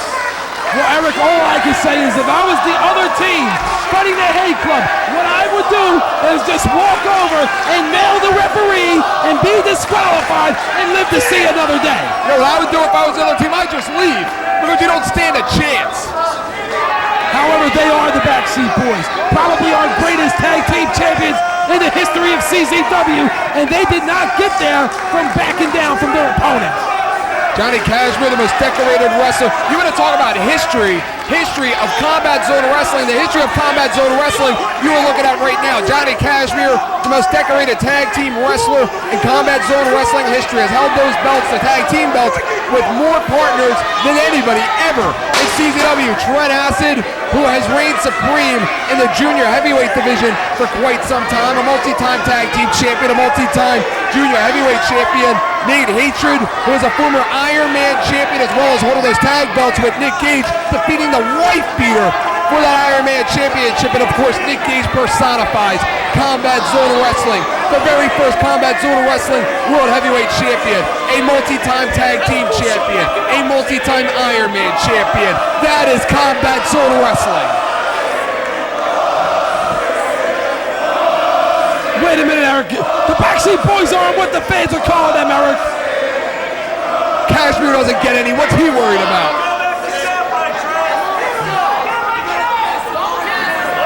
I got news for you. Cashmere's got more girlfriends than you have toes and fingers, Gargiulo. You're gonna run out of breath at this rate. We're gonna blow them all up. And look who it is, the ring general of the Backseat Boys getting in there to lock it up with Nate Hatred. With that animal, that monster who tore up hotel rooms in Sapporo, Japan, when his partner Nick Gage was jumped and beaten at the hands of Justice Payne and Steve Rives. You know, Eric, coming into this match, I would have to say the Hate Club had the advantage. But the do is not here. Their trump card has been taken out of the equation. And from the way it seems right now, the Backseat Boys already have the Hate Club playing their game. Nate Hatred right now, Johnny Kashmere, you're absolutely right. The Backseat Boys do have the Hate Club playing their game. Johnny Kashmere is a decorated, he may as well hold a PhD in psychology in the ring because he can get into the head of his opponent like nobody. A former Ivy League college student was Johnny Kashmere with a 4.5 average, believe it or not. He's a former baseball champion. Yeah. You ever see the way he swing that bat? Where? At the Levittown Little League? A T-ball? Yeah, keep up your jokes, Eric. And Nate Hatred with a big right hand. That's how they do it in the Hate Club. That's raw power there by Nate Hatred. That guy's a monster. Nate Hatred now going right to work on that hand. Mr. Unbreakable in there. What's he going to do? Try and break his hand. And look at that. Mr. Unbreakable making an ass out of himself. And they're going nose to nose. And is this all part of the game plan of Johnny Kashmere? Or has he completely lost his mind going toe-to-toe with the animal, with the machine? I don't think anyone can go toe-to-toe with Nate Hatred. Big mistake by Johnny Kashmere, and he paid the price. Johnny Kashmere off his feet in a hurry. The Backseat Boys, Johnny Kashmere and Trent Acid, the game that they try to bait their opponents into is getting into their head. Having them wrestle the Backseat Boys game. The game of Nick Gage and Nate Hatred is just pure violence. Just beating the hell out of your opponents until they can take no more. Backseat Boys did the smart thing there. They powder out of the ring and start controlling this match, Eric. Frustrating the monster, Nick Gage and Nate Hatred.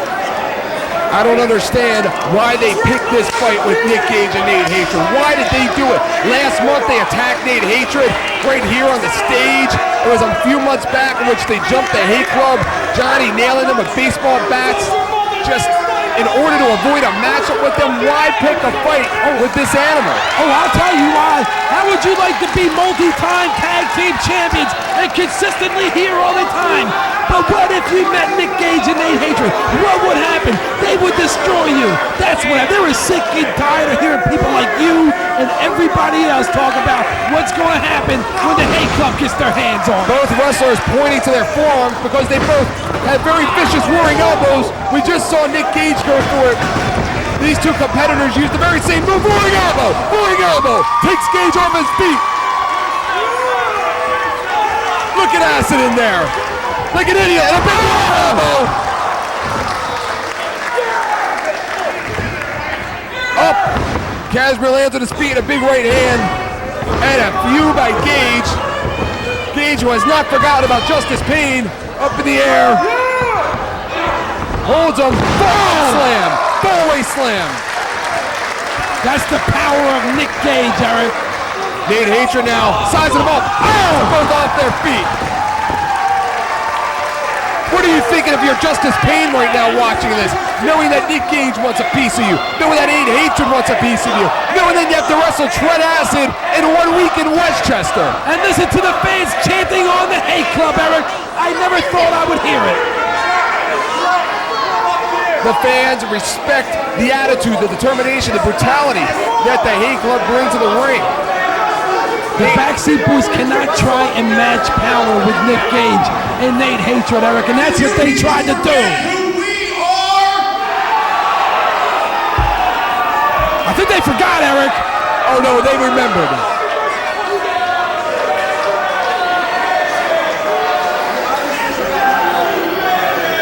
We are premier wrestlers.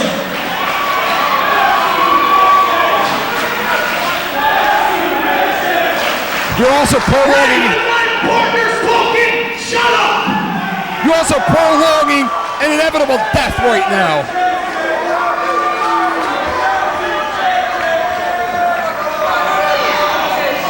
What's Hatred insinuating? I don't know what he's insinuating, Eric, but it's a smart plan by the Backseat Boys. They're going to frustrate Nick Gage. You show the best tag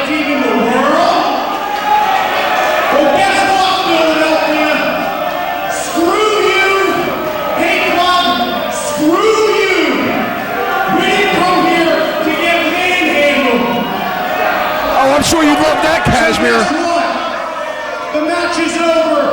We're leaving. They're leaving, Eric. They can't just leave. They're leaving. Would they sacrifice a potential rematch with Eddie Valentine and John Dahmer just to avoid this match? They owe them a rematch, Eric. They owe them a rematch. Wait a minute, where did Kashmir go? Trent Acid now giving them the finger. Where did Kashmir go? Kashmir said he was leaving. He left. He pulled a David Copperfield. He's gone. Wow. Kashmir with the baseball bat to the knee. Kashmir with the baseball bat to the knee. What's he got in his hand? It looks like rubbing alcohol. He just spit rubbing alcohol into the eyes of Nate Hatred. That sicko. That sick, demented individual. Eric, that was rubbing alcohol, Eric. And Nate Hatred almost nailed Brian Logan. Oh yeah, real nicely Acid to take that bat and put it out of there. And that's how they achieve greatness in CZW, Eric. They've always, and I mean they've always outsmarted their opponents. Everybody believes that Acid and Kashmir could take the Hate Club off of their feet. And look who's in control of this match. Acid and Kashmir right now seizing a golden opportunity, almost like a little kid that walks around the neighborhood, finds the biggest, baddest dog on the block, runs the stick through the fence, kicks the fence, provokes the dog. But once the dog gets out of that fence, that dog is going to tear those kids apart. And Nate Hatred is in the wrong part of the ring right now, Eric.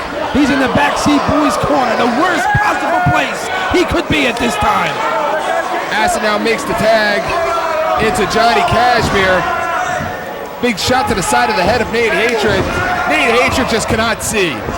A blind wrestler, no matter how big or bad you are, is not going to be two wrestlers the caliber of Trent Acid and Johnny Kashmir. And Eric, I'm sure that rubbing alcohol is still burning the eyes of Nate Hatred. They're dancing with Nate Hatred. They're dancing with Nate Hatred. And again. What do you think? Oh, right, enough already. Makes me want to vomit. They're dancing all over the Hate Club, Eric. Who would have ever thought? I've seen a paraplegic with better coordination on a dance floor. Can you imagine what Nate Hatred's going to do when he sees the videotape of this match? I hope he's not watching fake TV tonight. Eric, when he sees the videotape of this match, he's never ever going to want to get back into the ring with the Backseat Boyz. Nick Gage now, he's got to be favoring that knee somewhat. That knee was taken out with a shot by that baseball bat. Nate Hatred now, the belly-to-belly overhead throw. The power, the raw power and strength. I don't even think Nate Hatred realizes how strong he He is. doesn't know where he is, Eric. Acid and Kashmir, what a strategy, blinding their opponents. They had a plan, Eric, and they're sticking to it. Bunch of chickens. Acid now with the shot to the back of the head. We all saw what happened earlier when Acid and Kashmir went nose to nose, eye to eye with Nick Gage and Nate Hatred. The Backseat Boyz have isolated Nick Gage to his corner, Eric, taking him right out of the match, Eric. Of course, with no Dewey Donovan, that does present an issue here. You talked about it earlier. Nobody's going to be able to control the Hate Club. Although, in my opinion, Dewey Donovan doesn't do much for them anyway. Wait a minute, Dewey Donovan got him the title shot, Eric. He brought them to the championships. He made them World Tag Team Champions. And Acid with a rake in the eyes. And a big right hand. Look at him trading now. And again going back to those eyes. Smart move there by Trent Acid to go back to the eyes, Eric. That has been their consistent strategy in this match to blind Nate Hatred. Again, no matter how big and bad Nate Hatred is, if he can't see you, he can't hit you. Acid now signaling for the roaring elbow. No, I think he may have woke up Nate Hatred. Who needs laser surgery? I think that roaring elbow just gave Nate Hatred 20/20 vision. Baseball bat to the back. That's sicko. Johnny Kashmir, maybe one of the most insecure wrestlers I've ever met in my life. What are you talking about? You know what I'm talking I have about. no idea what you're talking about. It's a great cohesive tag team there by the Backseat Boyz. Great double teaming. No one does it better than the Backseat Boyz. Nate Hatred now on one knee, and again going back to those eyes. Smart move there by Trent. They injured those eyes early on in the match, and they're sticking to the injured body part. They've been consistent in that strategy. Trent Acid now signaling for something here. I mean, the Backseat Boys came into this match with a plan. I think with Dewey Donovan taken out of the equation, do you think Nate Hatred and Nick Gage are smart enough to have a plan? Trent Acid now got a little bit of the knee there. A Phoenix splash by Johnny Kashmere. Although he was unable to make the full turn. Trent Acid now going up top. Nate Hatred behind him. He does not see it. Oh! German suplex! Someone call 911! German suplex! And Trent Acid is going into convulsions. Right now, Nate Hatred going on nothing but instinct. Did you see Trent Acid's neck snap back, Eric, when it hit the mat? I loved every minute of it. He's our champ, Eric. Nick Gage, extremely fresh at this point in the match. Standing out in the ring apron for so long, may have even got him a little bit rusty. Nick Gage in there like a house of fire. Down goes Kashmere, down goes Acid, down goes Kashmere. Yakuza kick and a block. Oh! Oh! Bam! And Trent Acid just got cut in half. Like he was laid out on a table by a magician. Nick Gage now. The reputation of the Backseat Boys mean absolutely nothing to the Hate Club. Mean absolutely nothing. Now it's time for the Hate Club to double team the Backseat Boys. Hey John, nobody does it better, do they? Those double team moves? Oh! Oh! That's the raw power of Nate Hatred. Nate Hatred with his version of the Radishi bomb. Nick Gage just took that goatee of Kashmere off. Who needs a razor when you got a big boot? You got the big boot of Nick Gage and again Acid. What's he trying to do? Damage the faces of Yes, the he Backseat is. Boys? Yes, he is. So he can be as ugly as you, that's why. Nate Hatred looking for something. Nick Gage now throwing chairs in the ring. Throwing another. I see a barbed wire board. A barbed wire board.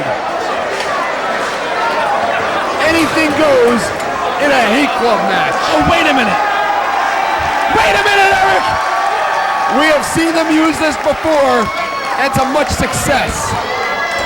Nate Hatred, a veteran of those barbed wire board matches. Wait a minute, the Backseat Boys don't wrestle with barbed wire, Eric. They do tonight. Why isn't the referee stepping in? And remember, a victory by either team guarantees them a tag team title shot at Eddie Valentine and John Dahmer when we return to the CZW Arena Saturday night, May the 11th. Trent Acid now. Look at Trent Acid right now, trying to do whatever he can to save his partner. What a strategy by Acid. Acid with a big chair to the head. Who's in control now, Gargiglio? The last time, excuse me, it's Gorgula. The last time Acid and Kashmere, T gimmick. They're calling for the T gimmick. I didn't make the name. I didn't name this move. I just call it. And Nate Hatred now pulls his partner out of the T gimmick. Tuna whirl into a face buster with a sided chair. What are they trying to do to Trent Acid's face, Eric? They're trying to break it.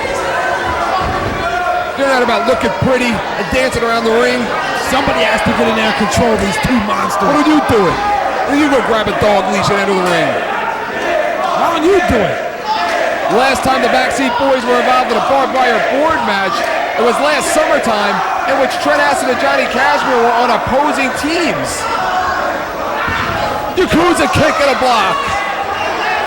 Hatred had the raw strength you talk about. Right on that guardrail. That may have broken a couple teeth. Oh! Bam! Kashmere through the barbed wire. Someone call 911! And the back of Johnny Kashmere is going to tell quite a story after this match with the amount of scores. Yakuza kick. Yakuza kick. Trent Acid may have sacrificed his own partner. Poor Johnny Hatred with the Yakuza kick. Poor Johnny Cashmere. Nick Gage now has up Johnny Cashmere for a hardcore drop. Brain buster onto the chair by Nick Gage onto Trent Acid. That's the hardcore drop. And Trent Acid, his body convulsing now. How much more punishment can Johnny Cashmere take? Somebody's got to get in there and help Johnny Cashmere. Remember, Johnny Cashmere does have a high threshold of pain. Remember, he was a part of that unbelievable matchup of 1 year ago. Uh-oh. Ow! Sits out with the fire death drop. Frog splash.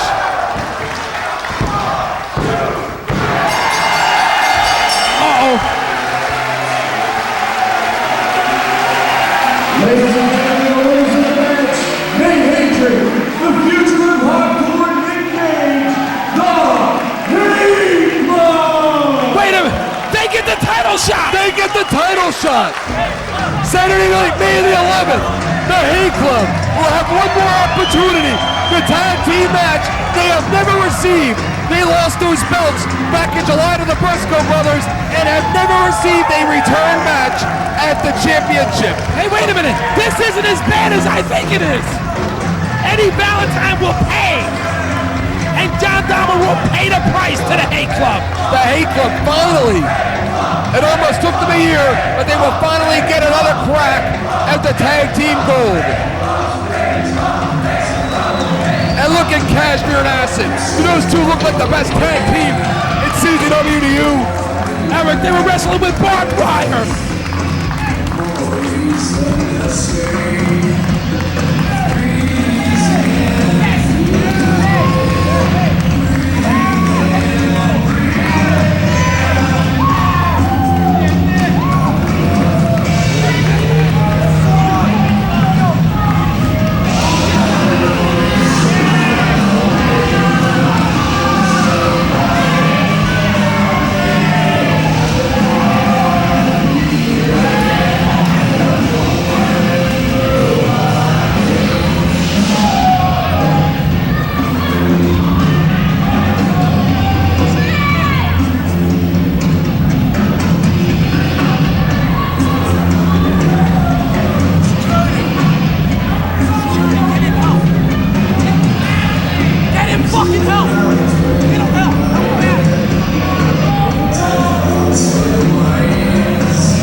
This is not good, Eric. This is just not fair. Wait a minute, we're back to live action here, and a stretcher has been brought out for Johnny Cashmere. And I have my differences with Johnny Cashmere, but no matter what happens, I don't want to see this kid be stretchered out of here tonight. He's been a part of CZW for some time. And again, as much as I don't like him, I just don't want to see him getting stretchered out. There has to be some kind of concern here.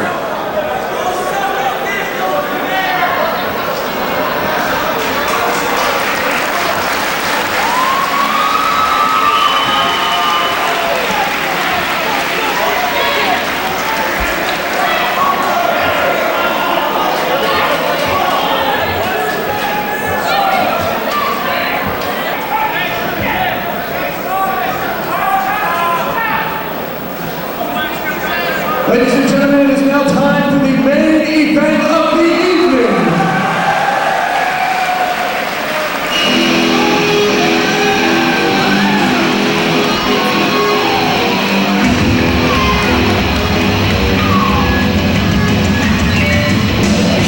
Introducing first from Knoxx, New York, weighing 218 pounds, winner of CZW World Heavyweight Champion,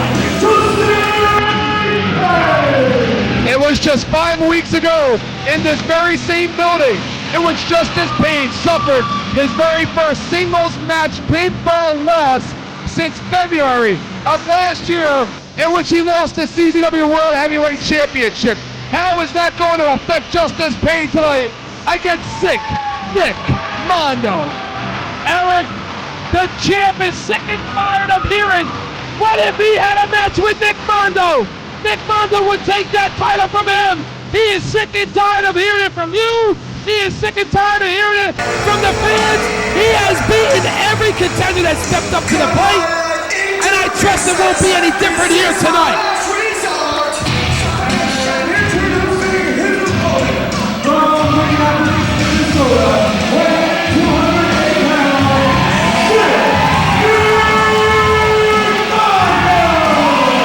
The last time that these two wrestlers met in the ring was an un-effing believable. It was Justice Pain and Johnny Kashmere losing to the team of Sick Nick Mondo and Jun Kasai. As much as we would like to see this match stay in the ring and be a wrestling contest, it could get out of hand in a hurry. Eric, Sick Nick Mondo is going to have to be all of that World War II Japanese kamikaze pilot that you says he is to win that World Heavyweight title from Justice Pain. Look at the scars on the body of Nick Mondo. Those scars tell a story. They tell a story about a man that is personified through pain, through agony, through hurdles, second to none in CZW for the last 2 years that have brought him to this match, to this ring, to this opportunity at the CZW World Heavyweight Championship.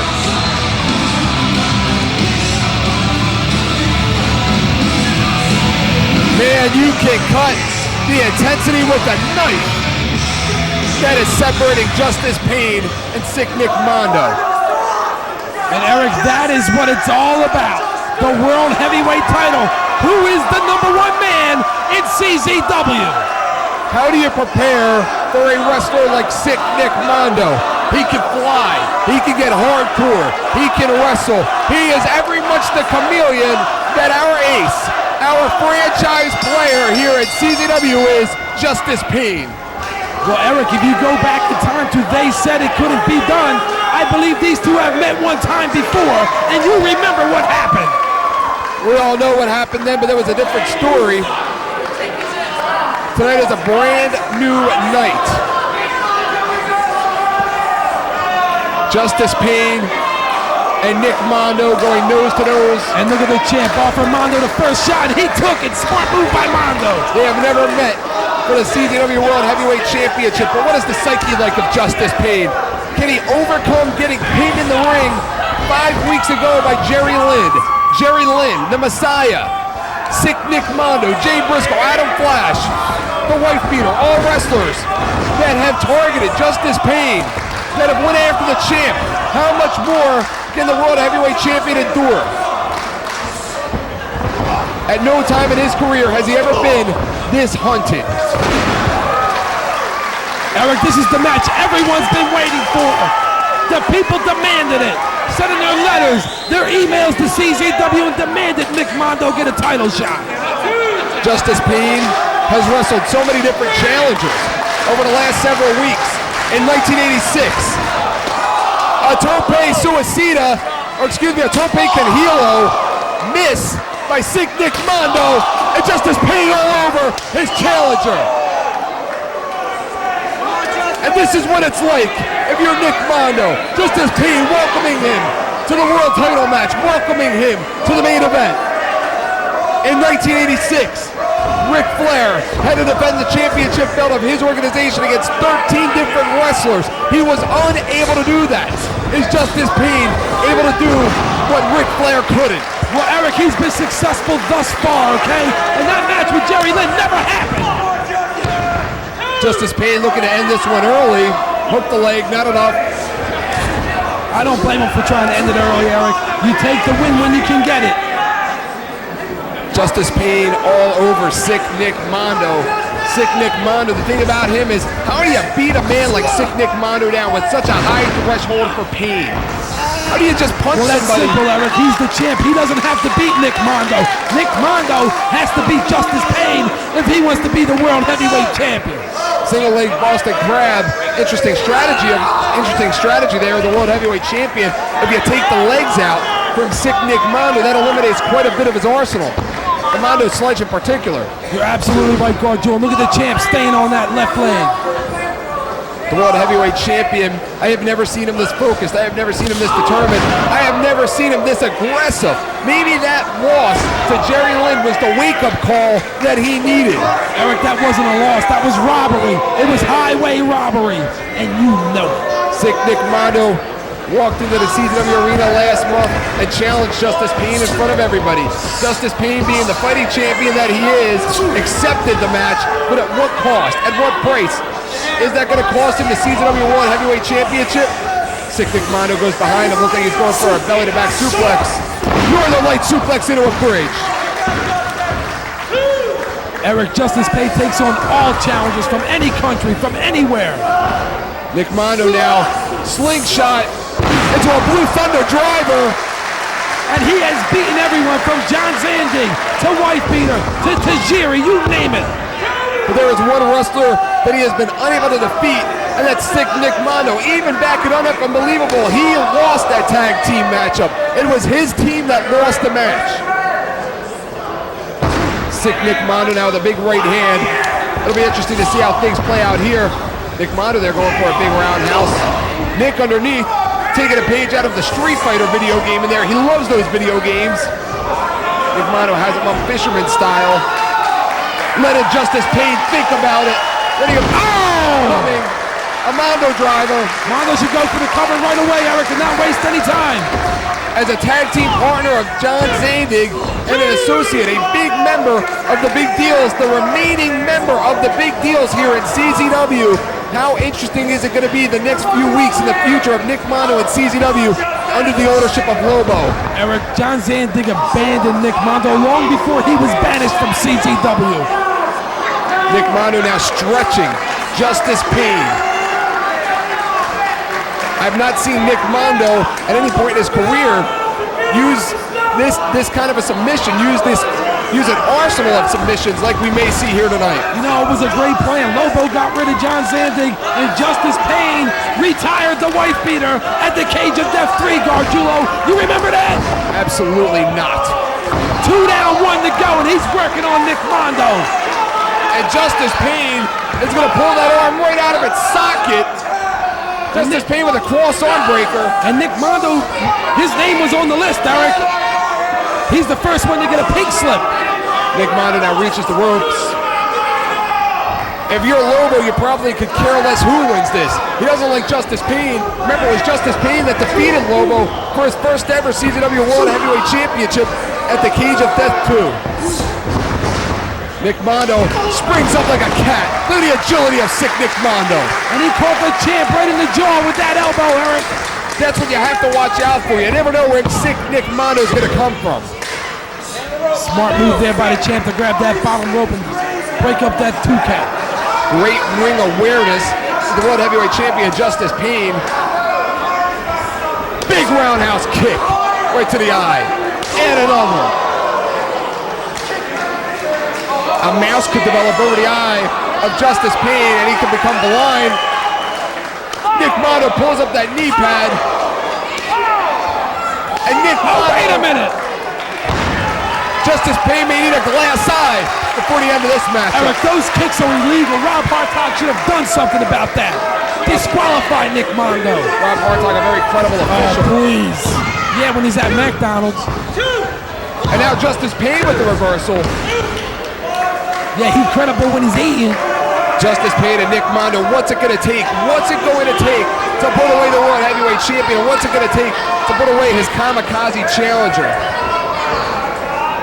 Nick Mondo's been wanting this title shot for a long, long time, Eric. Nick Mondo, a dragon screw leg whip by Justice Pain, goes back to work on that leg. Nick Mondo kicks out. Belly to belly overhead. Oh! Right on his head. Right on his head. I think Nick Mondo may have lost a few inches of height with that move. Yes. Nick Mondo as of late was a regular competitor in that CZW Iron Man division, would still be champion if it wasn't for the interference of Lobo. Oh, please, Eric. He lost that title fair and square. Nick Mondo, every opportunity that he had at that belt was screwed out of it in some way, shape, or form, and has now decided to move to a new level. It doesn't get any higher than this. He's at the top. The only way to go from here is down. Bam! Clothesline. Big clothesline there by the champ. Nick Mondo says he wants a world title shot. That's all well and good, but if he can't beat the champ tonight, where does that leave Nick Mondo? Is Lobo going to make him the opening match next month? Is Lobo going to put him on Ring Crew? He's probably going to fire him, banish him from CZW. That way we'll never have no more big deals here in the combat zone. Justice Pain is not going to be intimidated easily by sick Nick Mondo. Justice Pain goes downtown. A version of a corkscrew neck breaker there. And look how the champ stays on that neck, and Nick Mondo, big clothesline. He's going to work that neck over, possibly for the Pain Thriller, and then sees an opportunity at a pinfall victory. Where's Justice Pain going? Is he leaving? He ain't going anywhere. He's a fighting champ. Never walks away from a challenge. Defeated everyone that stepped in his way. The World Heavyweight Champion goes for a table. Again, we talked about it earlier. These two wrestled in one of the sickest matches that this company has ever seen, and that was un-effing believable. They are not afraid to get hardcore, or in this case, ultra violent. Eric, what's that table for? Justice Pain now going after the timekeeper's chair.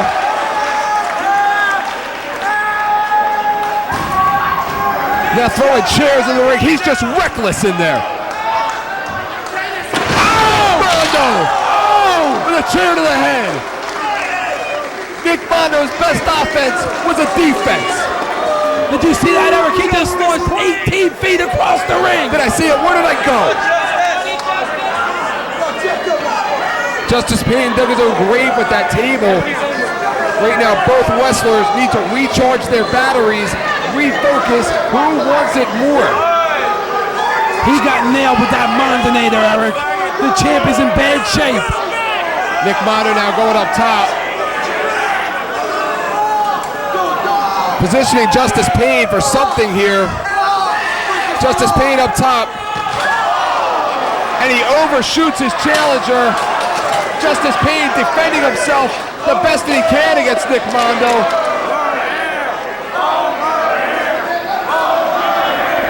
Nick Mondo was going for that M. Bison. But Nick Mondo has been hit in the head so much during this matchup that he may have lost his peripheral vision. May have lost his balance. Nick Mondo is hurt, Eric. His sense of balance right now is in jeopardy. Big super kick. Blocked by Nick Mondo. And they're trading kicks like two martial artists. Justice Pain belly to back. Oh! And Nick Mondo landed flat on the concrete. There was absolutely nothing.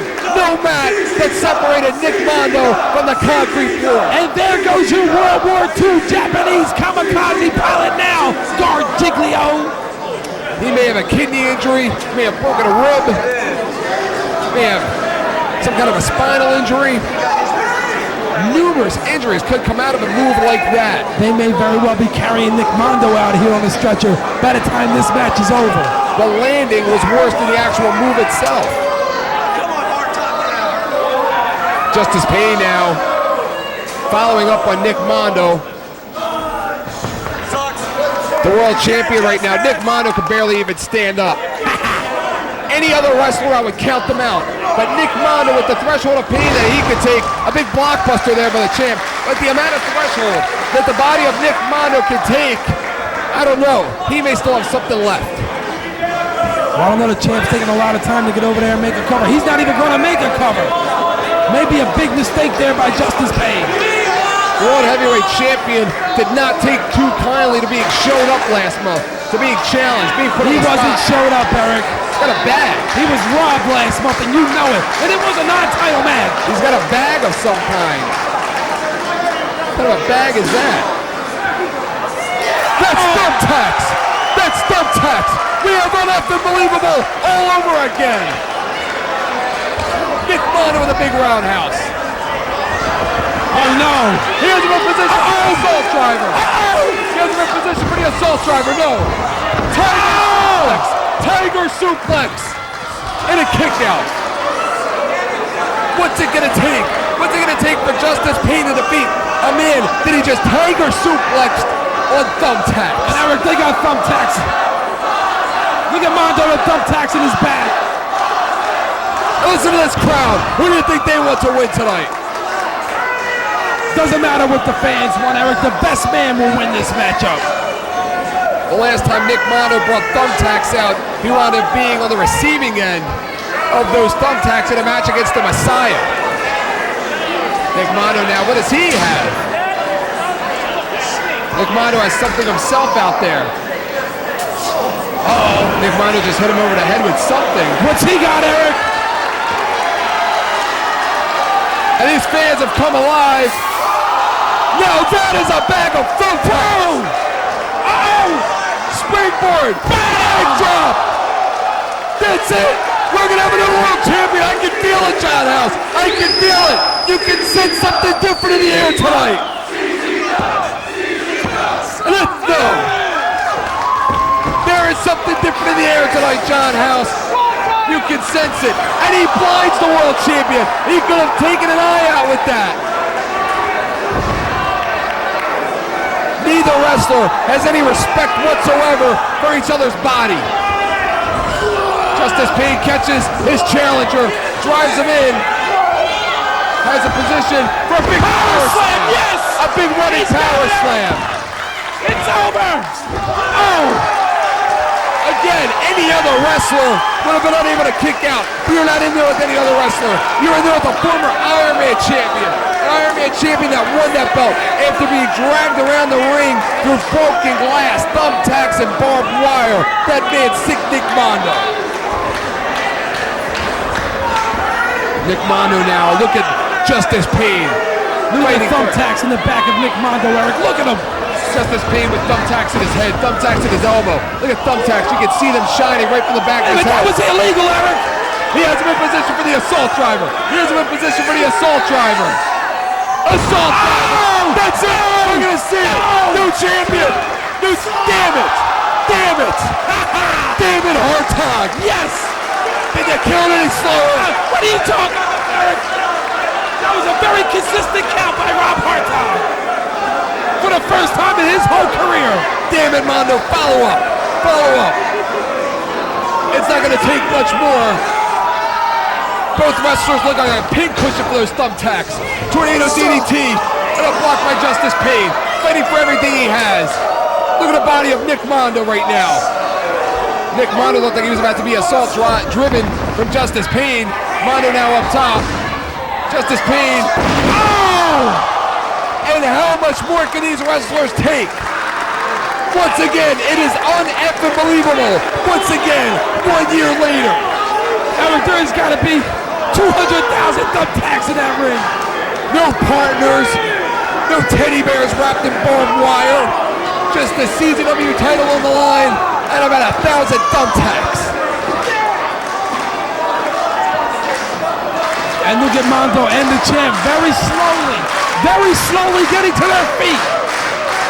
The Mondo slows the rest of the Pain thriller. No matter who comes up the winner and who comes out the loser, you have to respect the effort of both wrestlers here tonight on Fake U TV. This is everything a world championship match should be. The world title so valuable that these wrestlers are willing to put their bodies through punishment like this just for that world title. The M. Bison. The M. Bison. This is not a video game, Eric. He's rolling him now into his thumbtacks there. Standing up, pressing him into those thumbtacks. He's pressing the body of Justice Pain into those thumbtacks. Mondo Sledge. Game over. Game over. This video game is over for the world champion. No. Yes. Damn it. Not again. Not That's again. our champ, Eric. That's the heart of our champion. Come on, Mondo. Come on, Nick. Mondo now Come follows on, through the Nick. big right. What are you, his #1 cheerleader? You make me sick, Eric. Very biased announcing. Pain thriller. Nick Mondo holds on. 1, 2. That's going to be a damage. What's it going to take? Their bodies say it all. Pain thriller. Pain thriller. Pain thriller. Wait a minute! No. Wait a minute! That's the first time anyone He's not has gonna get ever him. kicked out of the pain thriller! In a 1,000 thumbtacks.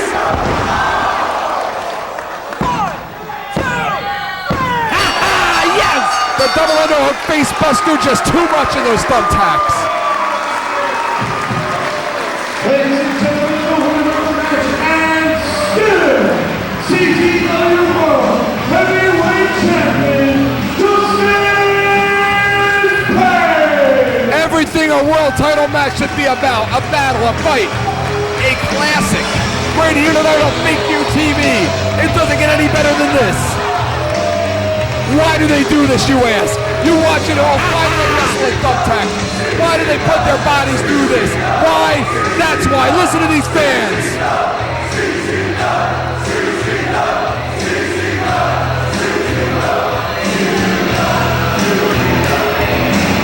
What a tremendous match it was, Eric! And what a champion we have! He has now defeated everyone who has stepped up to the plate. Now show that man some respect, Guard Giglio! What's going to happen next time on May the 11th? We return here to the CZW Arena. Look at Justice Pain. That face says it all. That face says it all. And he's still got the gold. Look at Mondo. You make me sick, Mondo. You make me sick. You make me sick, you jerk. Wait a minute. Here comes Lobo. Here comes Lobo. Uh-oh. I hope he's going to come out here and tell Justice Pain that he is proud of him. That he is proud of the World Heavyweight Champion. Well, I'm proud of the champ, and I'm proud of the boss too, Eric. These two don't like each other one bit. If it wasn't for Justice Pain, Lobo may still be world champion today.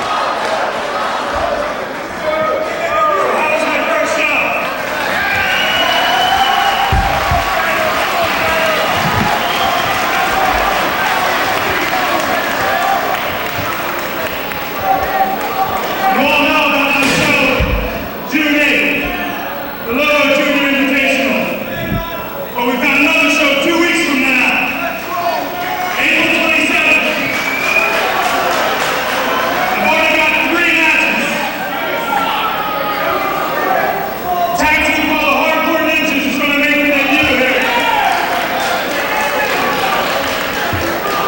And after what I witnessed tonight, after this great match, and after showing you what a great champion he is, Justice Pain will be putting the heavyweight title on the line against Trent. What? We never thought we would see today. Wait a minute. My God, it's going to happen. But that leaves Trent's tag team partner, Johnny Cashmere. And I think I'll put him with Jake Payne's other buddy, Steve Rises. But now we need a tag team for them to fight. What tag team can they possibly fight here at CZW?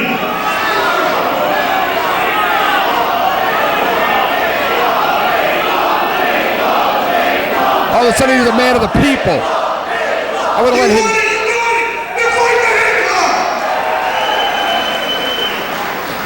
April 27th, Westchester. And I'm showing anybody that I can run the company. Fuck John Sanders. Yeah! Enough of that. Wait a minute. That's Sandik's music. That's Sandik's music. Uh-oh. Wait a minute. He's back. He's back. There he is. Sandik's back. Sandik's back. Sandik in the ring. Spinning pound. He's back. Eric, what is he doing? He just broke the boss. He just broke the boss. Sandik's back. Sandik's back. No! That's the boss! Yes. Give me your chair, House. Give me your chair. Give me your chair, House.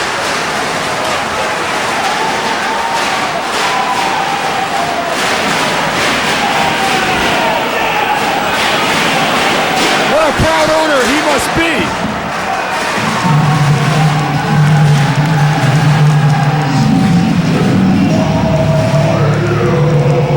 Zandig is back.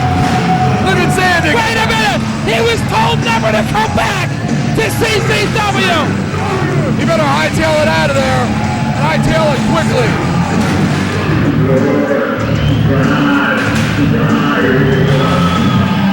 Eric, this is not fair! And Danny Rose now trying to brown nose himself and coming to the aid of his Sheriff Lobo.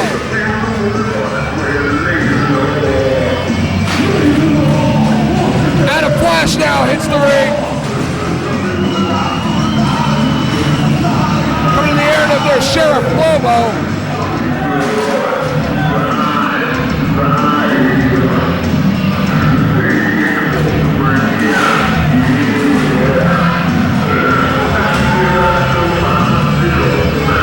I think the ring crew's gonna have an easy Oh my God, Eric! That's our boss! I'm gonna go help the boss! The boss just left.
What's his problem?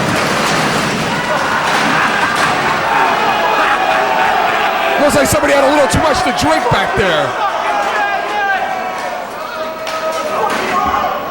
Eric, they just had 1,000 chairs thrown on them.